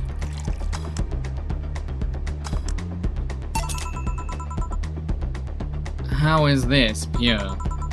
It's a drink, it's free from any human sin, it can do no harm consciously. Ah yes, beautiful. Hey you, the guy over there. Me? Yes you, have we met before? Can't remember, maybe. Yeah, I think... Everyone seems to know who Gil is. Oh, he might have been on the TV or something at some point, he might have been a criminal. No, we haven't met. Ever. At all. Can you just give him pure cyanide? I don't think legally I can do that. That's an interesting reaction.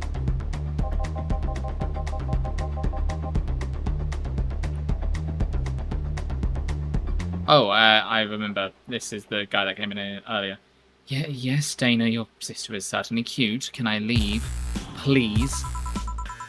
Fine. We discussed what we had to anyway. Careful out there. Thank God. A pleasure meeting you, Jill. Same to you, Robert. Please come again. Bartender, if you're done ogling Mr. Holcourt's suit, would you mind giving me a drink? Sure, what do you want? I want to leave. Bye, bartender. Wow. I don't think he can legally exist. Motherfucker's role model is the Riddler. Huh. Second time he ran off like that. He's either hiding here or would rather not be found by the police. What do you think, Gil? I know nothing of it. Of course you don't. Riddle me this. Are we done here for the day? Yep. Quite a few clients considering the whole situation. Call him the Query. Ah, yes, I am the Query. I've got many a puzzle for you to solve for your bartending needs to see if you are fit to be a bartender.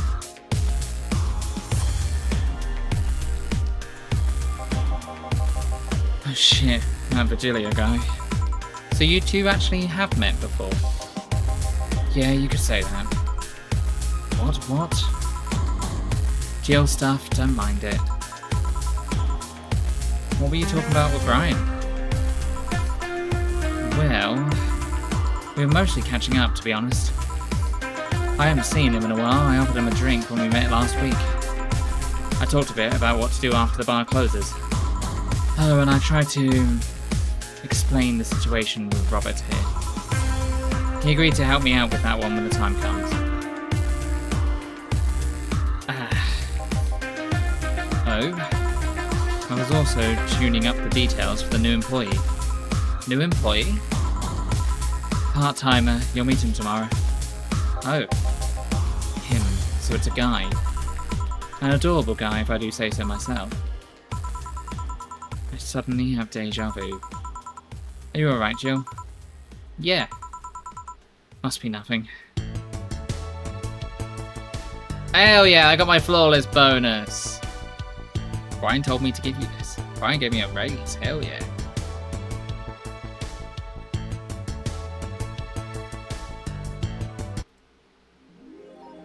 The electricity bill will be sent over by the 24th. Please make sure you have 8,000 needed. Jill brought what she wanted and she's pleased with herself. She will surely focus on work. Well, I need to save for the 8,000, so... let us, for the time being, save. Jill. 4, I need some me time. Use the bathroom. You too can use the bathroom while I take a quick 3-minute break. And we'll be back in a minute. See you all in a little bit. We will run one more day. Hello everyone, welcome back. More Valhalla.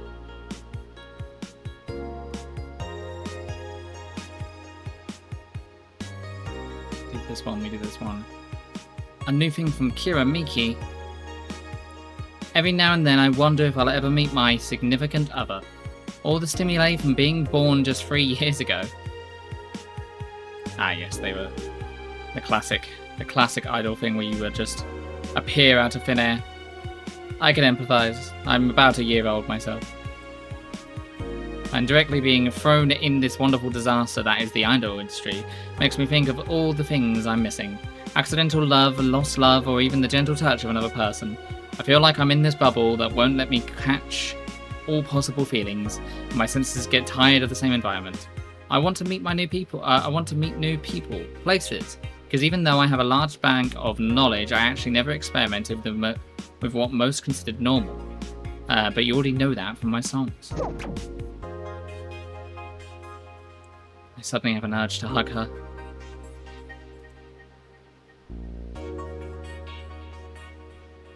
Nano camo underwear.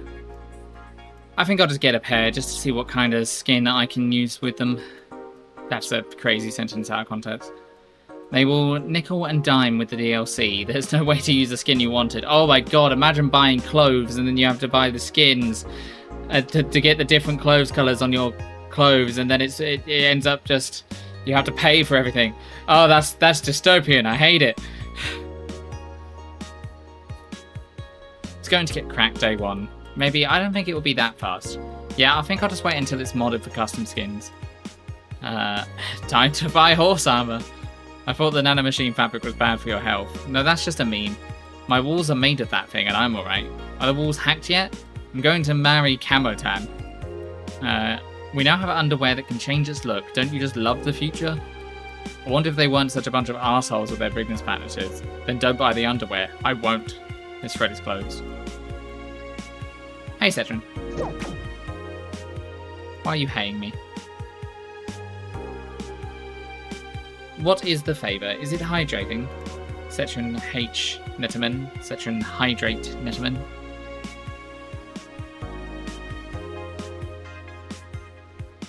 I can take a gander at Steam. What do you want me to take a gander at?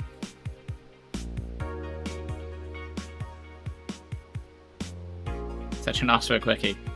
I think that would be a bit difficult considering our furtherness from each other. Our distance.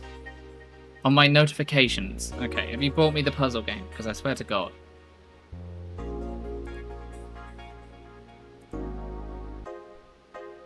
I have an unread... What am I? I'm there. Have I missed something?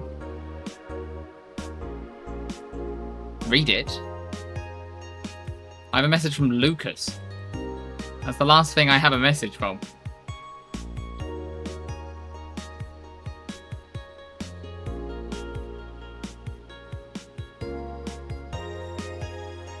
Only I'm allowed to buy Cas Game.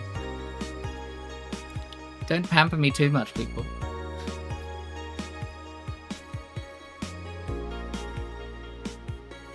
I did nothing. What have you done? I just really wanted to see Lucas's message. Yeah, it's an invite from a previous gaming session. Setrin, what is it?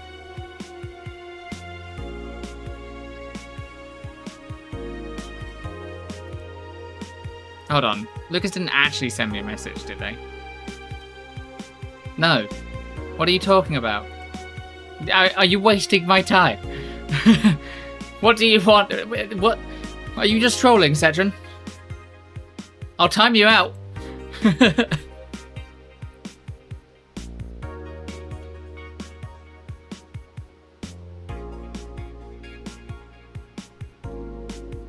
Was that a bit? Well, I mean, if it was a bit, I don't appreciate it.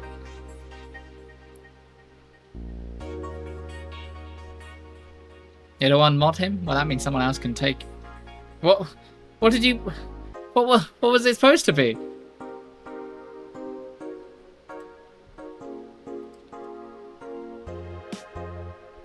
Oh, you want me to look at my wish list sale?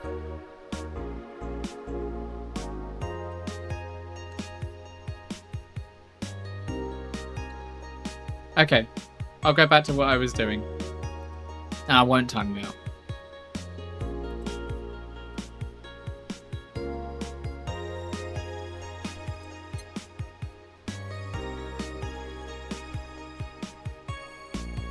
I will check again in a minute. We have information. The EKDV 186 gets historic upgrades. Weapon enthusiasts are freaking out right now over a firmware update that makes Morgause Heavy Industries is releasing for its EKDV 186 line of assault rifles. Full compatibility with nano camo has been announced, allowing civilian models of this weapon to use the nano camouflage and the option to customize their look for free with the help of the nano camo app. We've been using nano camo in the battlefield for a year now. Morgause's chairperson told the Augmented Eye during a phone conversation. And thanks to its flexibility, we can now sneak past the enemies using the environment to our favor. Our equipment is basically invisible with nano camo. The nano camo update will be released this month. AM Township 64 announced by Lana Smithy. New waifu machine. Sugaband Soft just unveiled a new line of personal computers for the anime enthusiast market. This is after several attempts at appeal to a broader audience with the Uranus game console. Launch games have been announced as well. They include popular franchises like Monster Girl RPG, Monster Girlfriend, and Monster Companion. We're going for the weeb audience, said Kirini51, Sugaband Soft janitor. What's dignity anymore? Sugaband Soft plans to launch the AM Township sometime next year.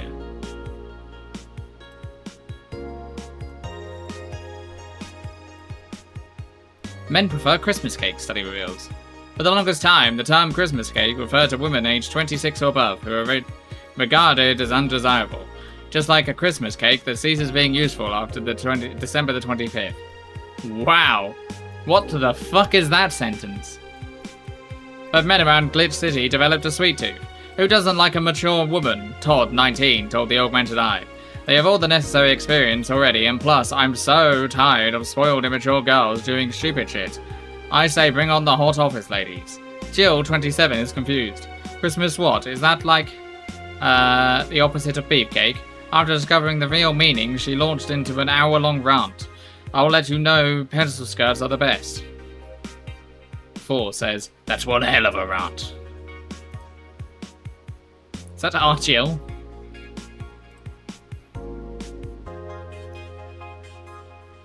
Are you sure there's no notification? Okay.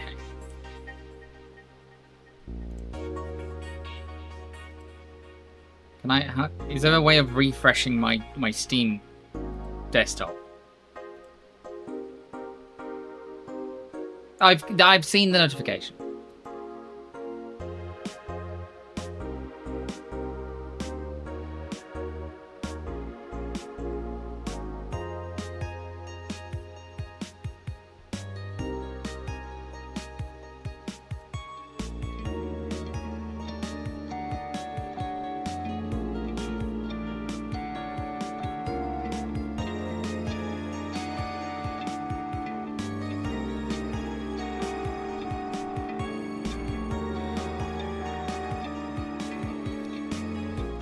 Okay.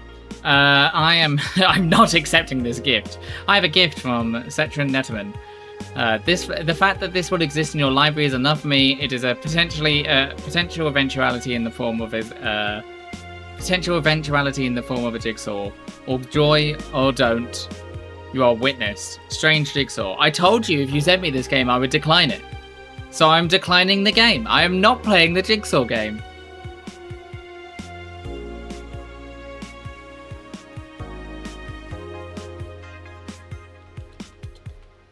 No, I don't want it in my library. I don't want it in my library. I don't want it at all.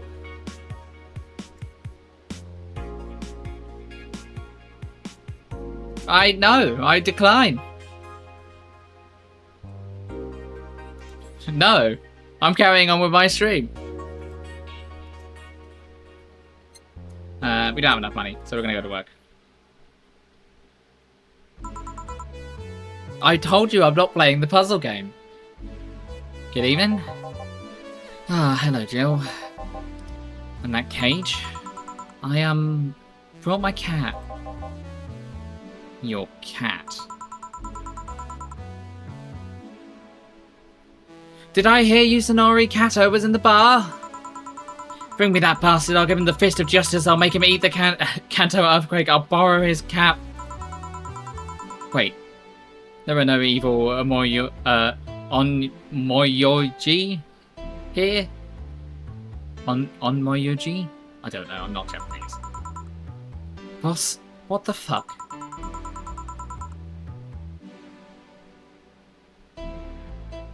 You could make the puzzle game into an April Fool's joke. It's such good content.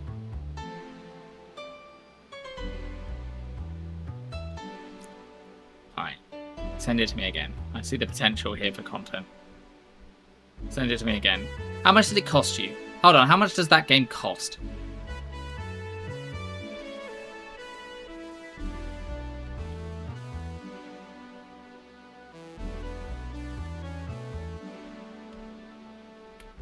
I do love content.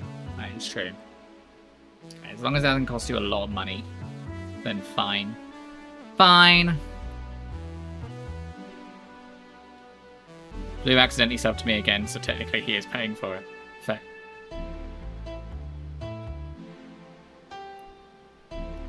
Didn't you say you brought Kato to the bar? My cat. Cat! That's even better. Hey, Four. So cute. Why did you bring him?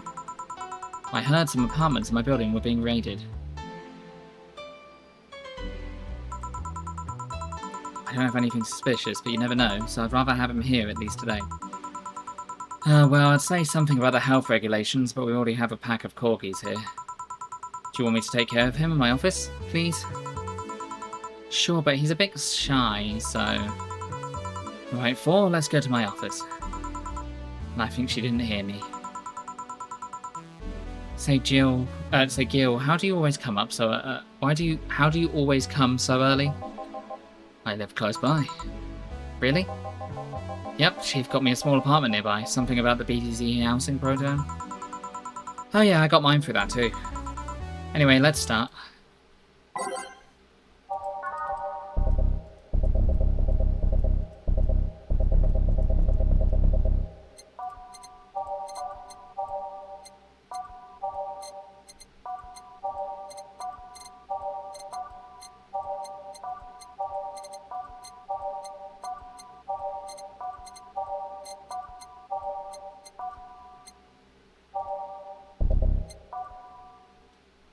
Only getting pounded 2 times is very cheap.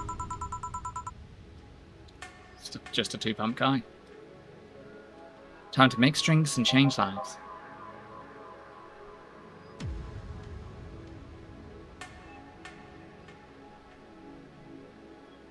There's a corgi in my bar. Well, I've never dealt with this in real life. That's talking. It's a talking corgi. They did establish that corgis can talk. Okay, let's go. Yo, what's up? Lady, did you hear me? A dog? Another dog? Hey, I'm not just another dog. I came here as a part-timer. Oh god, I've got to commit to this voice now. So you're the part-timer? Yeah. Boss, I'm taking my break. It's too early. Shit. The part-timer is here. Huh? He came early. Why a dog? Why? Because look at him. He has a Hawaiian shirt and sunglasses. And he's a Shibi, not a Corgi. I don't know what you're complaining about. They all look the same to me. Granted, Shibas could be seen as Japanese counterparts to Corgis. Oh shit, is he a Catholic? I hope not. They're both funny looking and dogs are used by the royalty. Anyway, starting today, this dog will help around here. My name is... It doesn't matter what your name is. Boss, please don't shout. Sorry. Okay, I just got... It just closed my game in order to give me the link.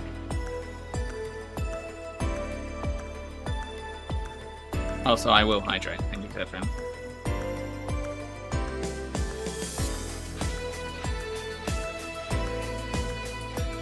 Thank you for the gifts, Cetrin H. Netterman.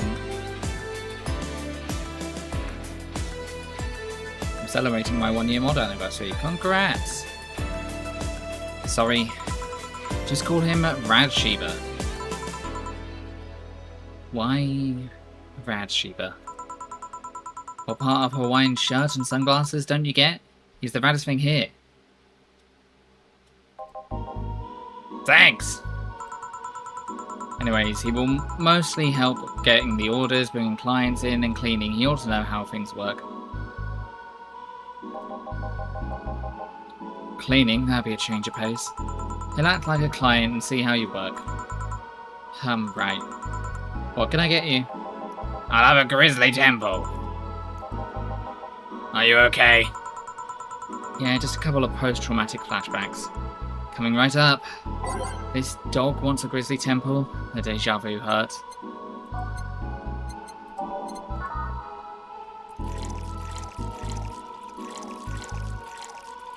So if you ever want to get into bartending, having a dog work at your bar, probably going to make you lose your license. Fun fact. Pass an Nat 20 check to make that puzzle game happen.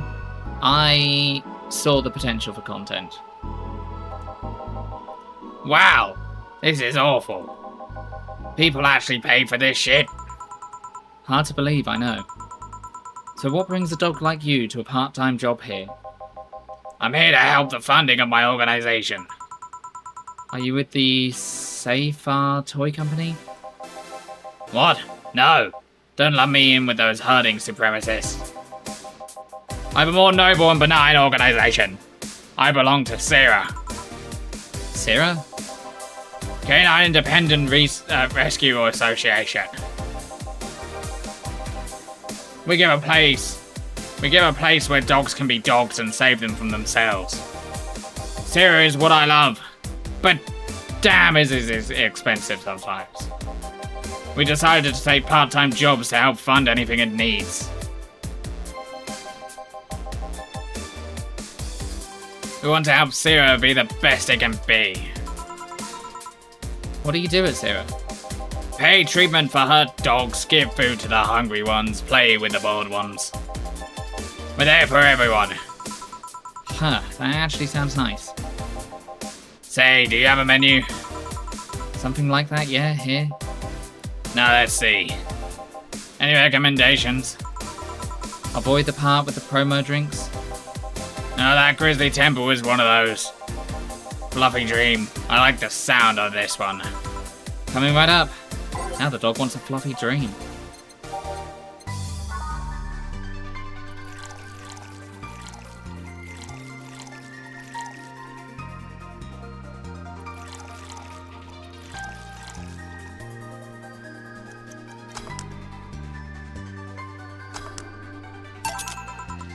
Fluffy dream. Well, this one's nice. So why did you pick a bar? It seemed fun.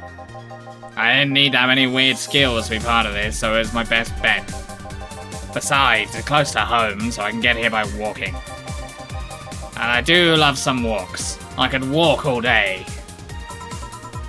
Weird skills? Yeah, stuff like food handler's certificate, or previous work experience, or thumbs. Why did you pick a bar? On a whim too, I guess. I wanted a place where I could see people come and go all the time. And bartending sounded a bit more glamorous than just being a store clerk. Oh yeah, about the way you mix stuff. Yeah? It is it? Hey! It's a cat! A cat! Hey, Four, weren't you in Boss's office? Hello, cat. Wanna play? Let's play. Didn't dogs hate cats or something? We don't hate them, unless they're intruders. Huh? You said his name was Four? Hello, Four, let's play. No playing allowed, you'll make a mess. Four, go back to the boss's office. Meow. That's one obedient cat. My pride. You want something else? Yeah, but I'll talk with John Face here for a bit. Huh? Alright. I shouldn't get riled up so easily by dogs, but I'm just tired, I guess. Hello, Jill. That voice. Oh, it's Sai.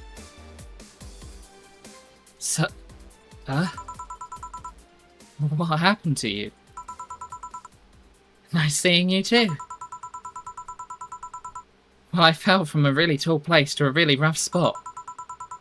Are you okay? Do you need an ambulance or something? I just got out of one of those, don't worry. How did you manage to slip by the mobs lynching White Knights? It was a bit rough. Luckily these bandages helped me conceal my identity. Why come straight here? The ambulance where I got treatment couldn't stray too far away from the hospital. They're nice people. I've talked to them a lot on the rescue duties. I was nearby and yours was the closest friendly face I could find. I needed to regain my composure before doing anything else, so here I am. If you're scared because they might come for me, I can leave, you know. But the security system of the bar are top notch, and my boss says it's always also the bouncer of sorts here. I'd say you're actually safer here, so I'm not worried about me. Instead, I'm worried about you. First, I hear you at the bank, and then I find you disappeared.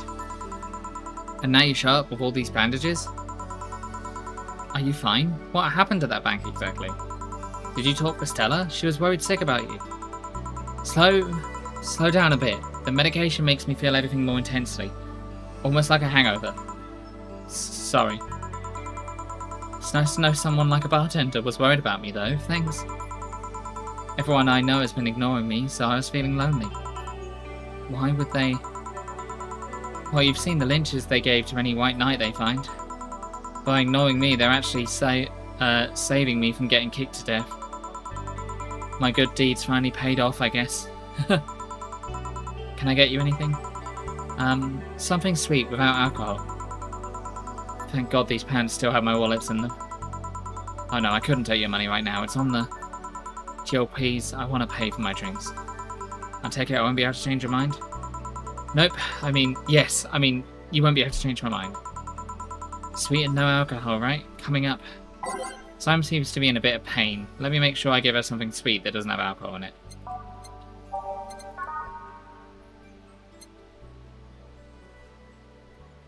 I can give her this, just without the alcohol.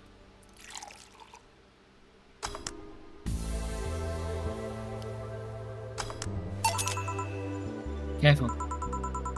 Yay! This will help me calm down a bit. So what happened to you? Where did you fall from? I was escaping the place near the end of the whole thing and I had to make a leap of faith. I've jumped from higher places, but I landed badly here. No alcohol? Why not just drink water? Because you can have flavoured drinks. People like a mocktail. I mean, it is just mixed juices, but that's kind of just what a cocktail is anyway. Most of my injuries are actually from some debris that fell on me. But my broken arm is actually from the fall. How? I rolled to mitigate the fall, but I made a bad move and broke it. Good thing I drink lots of milk. I was under rubble for quite some time, but luckily someone found me. Someone? I woke up in the hospital. They told me some guy brought me there. I don't know who he was, but I owe him my life. What? Nothing, you just sound, cheerful. I'm alive, why wouldn't I be? After all that happened at the bank, here I am, talking to you, being able to talk at all. Don't think too much about it, I'm fine. I'm totally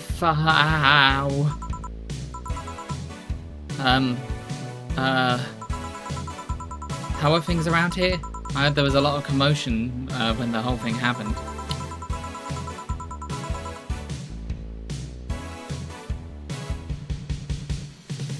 No, it's not against the rules. It's fine. I had to sleep here in the bar on Saturday, but I guess it could have been worse. Glad to know that. Did you contact Stella? She was on the verge of despair yesterday. Hey Jill, I want another drink. Bleeding Jane. She asked for Bleeding Jane, but is it really the best idea to give her one?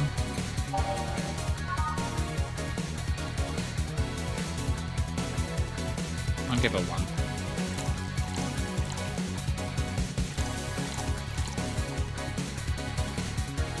That won't do anything, so...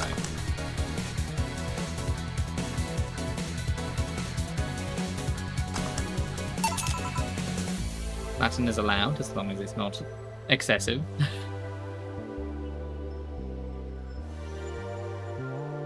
As long as I can vaguely understand what you're saying. Here. Cheers.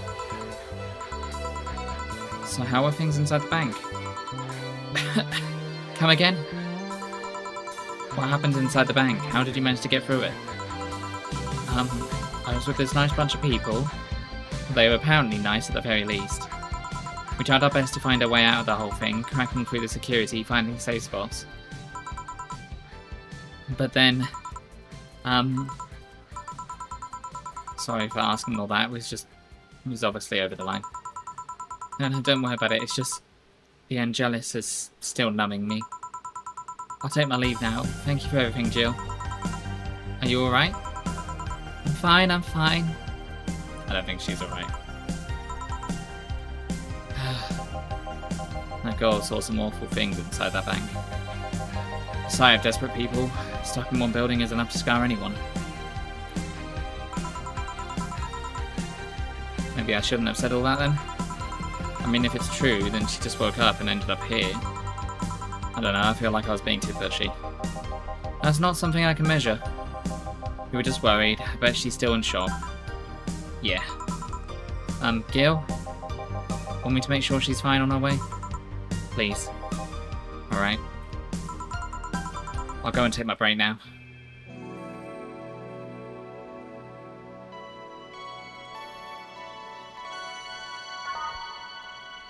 And on top of that, we will be taking a break now because I have some things I just need to do really quickly, and I know it's not break time, but we will be taking a break at the moment. So I'll see you all in a minute. I return back to the land of the living. Just carry on. It is now safe to keep playing.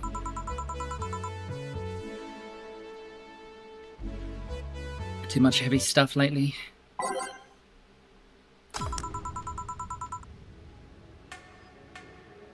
Cass is not using the I. How dare you? Cass just can't spell R. Hope everything goes alright. hey, Jamie. Jamie? Ah, Jill. Gillian isn't here, I see. Are you alright? You look distracted. I'm fine, don't worry. If you say so. Jill, where do I take 4 if he needs to use the bathroom? The cage has a small litter box included. Ooh, that's very convenient. 4. 4's my cat. Some apartments in my building are being inspected today. So I brought him to work in case they enter my place while I'm gone. Ah, I see. What can I get you? The usual gut punch. Coming right up. Gut punch for Jamie. 1, 2, 3, 4, 5. 1. Age it. Mix it. Serve it.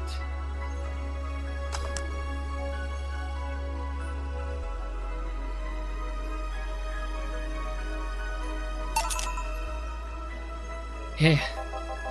I thought when someone ordered a gut punch, he'd had to make a joke. About giving the client the punch to the stomach or something. Oh, that? In theory, yeah. Gil's the only one that pays attention to that, though. Really? He didn't receive proper training, he read an old manual my boss had. There was some sort of stipulation mentioning that, the need to say puns. But seems like it was some sort of anti-counterfeit measure. I mean, if they copied such a silly stipulation, they'd be caught in the act. Like when the dictionaries added fake words to spot if someone else just copied all of it. Yep. Why not tell him that? It's too amusing, to be honest. So what's in your mind that's distracting you so much? Nothing you should think about too much. It's like those times you just feel uneasy for no good reason. You might have actual reason to feel that way, though. Come to think of it, mercenary is quite the uncommon occupation, wouldn't you say? I like to see what I do as bounty hunting, actually. How so? The only jobs I don't take are those where I have to deal with people who just happen to be in the wrong place. There are some people willing to pay to off someone that has done no wrong. Things like killing someone that owns a house, in the way of some building or a nosy reporter. I'm not better for turning a blind eye to such requests, but I'm not going to be the one dealing with those. The bounty hunter part comes where? If I'm sent to kill someone that has done something like stealing or killing, and I get paid for it, you could see it as bounty hunting. Yeah, I guess. It's just cheap justification for killing people, though. In the end, they're cheap. However, I won't be one to kill for petty reasons like those. But let's change the subject here. I'll have something bitter if you don't mind. Sure. Jeremy asked for something bitter. That's a tad too broad of a category. Then maybe something manly would be better.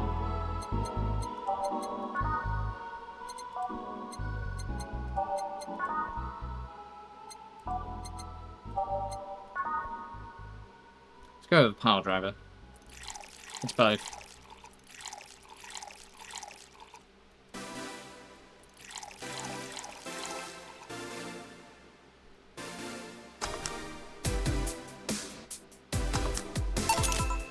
Here? Ah, yes. You just reminded me of my grandpa. He used to eat Bronson roots every afternoon. He said they make him strong. Bronson roots have many more nutrients per gram than most vitamin supplements. Your grandpa knew what he was doing. Seems I always manage to make you uncomfortable, Jill. Sorry. Oh, no, don't worry. Although I guess it's mostly because I can't wrap my mind around the whole taking a human life thing. Knowing you've killed people and are now talking to me here, it's weird. Reminds me of when I first took sex ed class. I couldn't wrap my mind around people doing that stuff and living normally. Unlike with sex ed, it's better that you say that way, mind you. Taking lives is not something you should get used to. Mandy, how about some good old tap water? Oh yes, I know a good way to change the subject for a bit. Would you like to hear about the most dangerous bounty hunter in the city? The way you said that was like offering a tale to a bored kid. But yeah, I'd like to hear that one. You see, there was actually a bounty hunter organisation in this city not too long ago. Law enforcement would put a price on a dangerous person's head and pay you for proof of that person's death. There was a guy everyone called Jet Black James. He got the nickname because he always wore black clothes. The interesting thing was that the black clothes were there to hide bloodstains he got from his contracts. His tracking skills were top-notch. His information network was the best. Some even joked he would finish the bounty within half an hour, or wouldn't take the reward. He was too good, in fact. At one point, he took all bounties and didn't take a single reward. He was just that crazy by then. The last bounty the organisation ever posted was on James's head. The police had him cornered. His last words were, "Send it all to my account," before shooting himself. Damn, why hasn't that been made into a movie? So there was no more bounties after that? A registered bounty hunter was charged with many counts of manslaughter using his own targets as proof. Somebody else tried to recreate the organisation. The seed of doubt would grow in little to no time. What guarantees is that such an organisation wouldn't actually be a trap. They could use the registered bounty hunters to take care of the most bothersome criminals, and then dispose of the bounty hunters by pressing charges using the targets as evidence. So, no Jet Black James made sure that no law enforcement organisation is able to set up bounty hunting of any kind. Ever since then, anyone crazy enough to be a bounty hunter works independently. Were you part of the organisation? I've actually had those suspicions I'm telling you about since the day I heard such a thing exists. Glad to know I wasn't just paranoid. I don't know how well you changed the subject, but that was certainly one interesting story. Just to make sure, you're not a rebuilt Jetback James or something, right? The name James is pretty common, Jill. Besides, if I remember correctly, his real name was actually Theodore. Oh. That story left my throat a bit dry. Get me a beer, please. Sure. One beer coming up.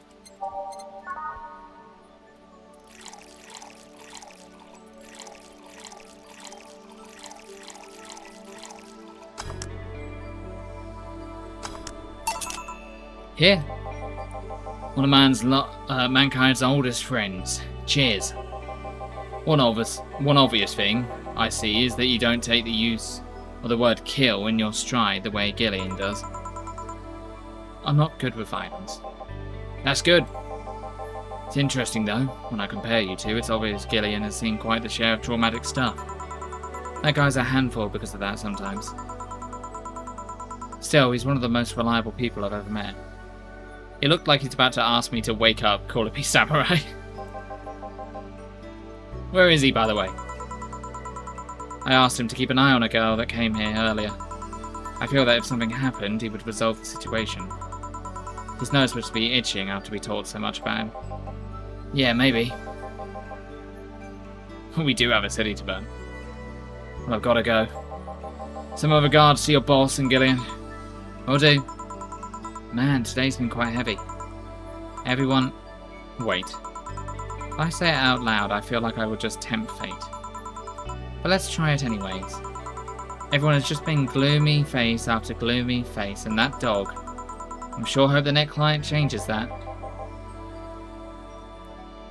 I think I remember this guy's voice. So you still work here? I knew it. I mean... It's Birmingham. Birmingham.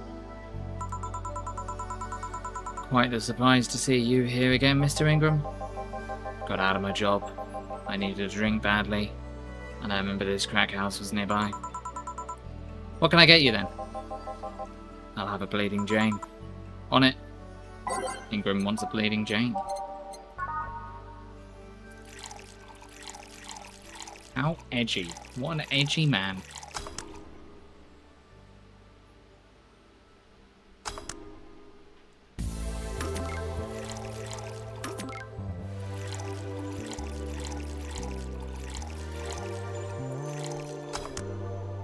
Realising this game would have been a great opportunity to bring back the fan favourite.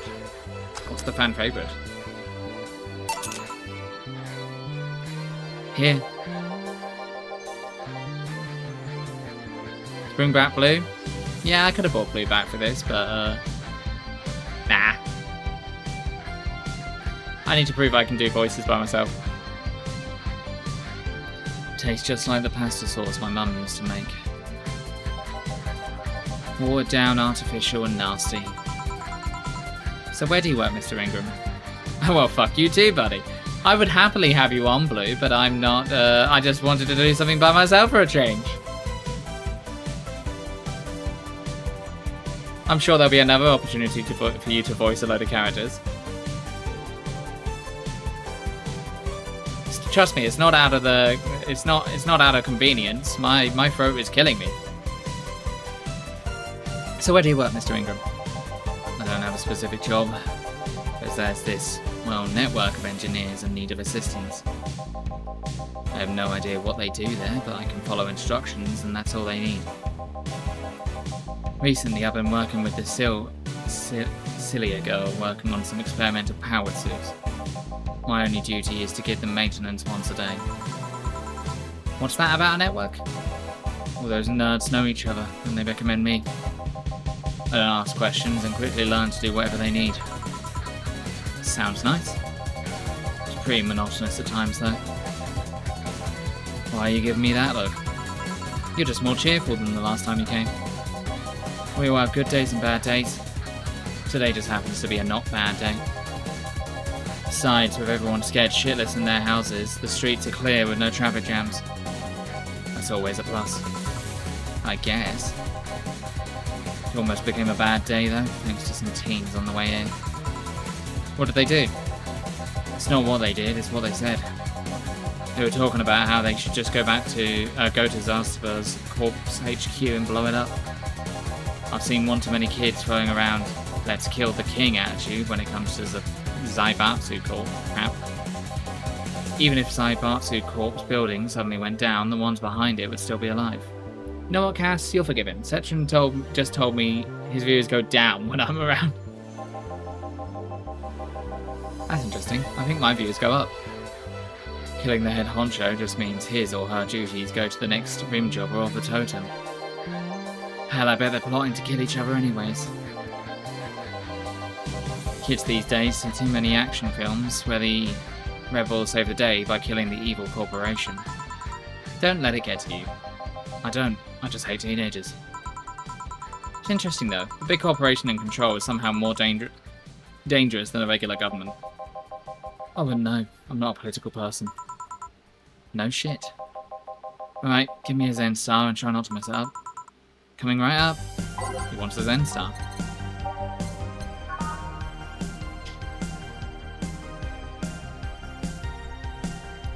All of every ingredients.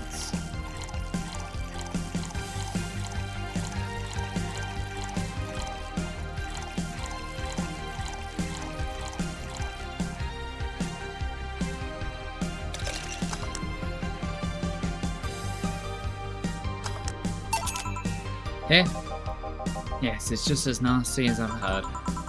Why order it then? Not your problem. So where's the Red Comet? My boss, she...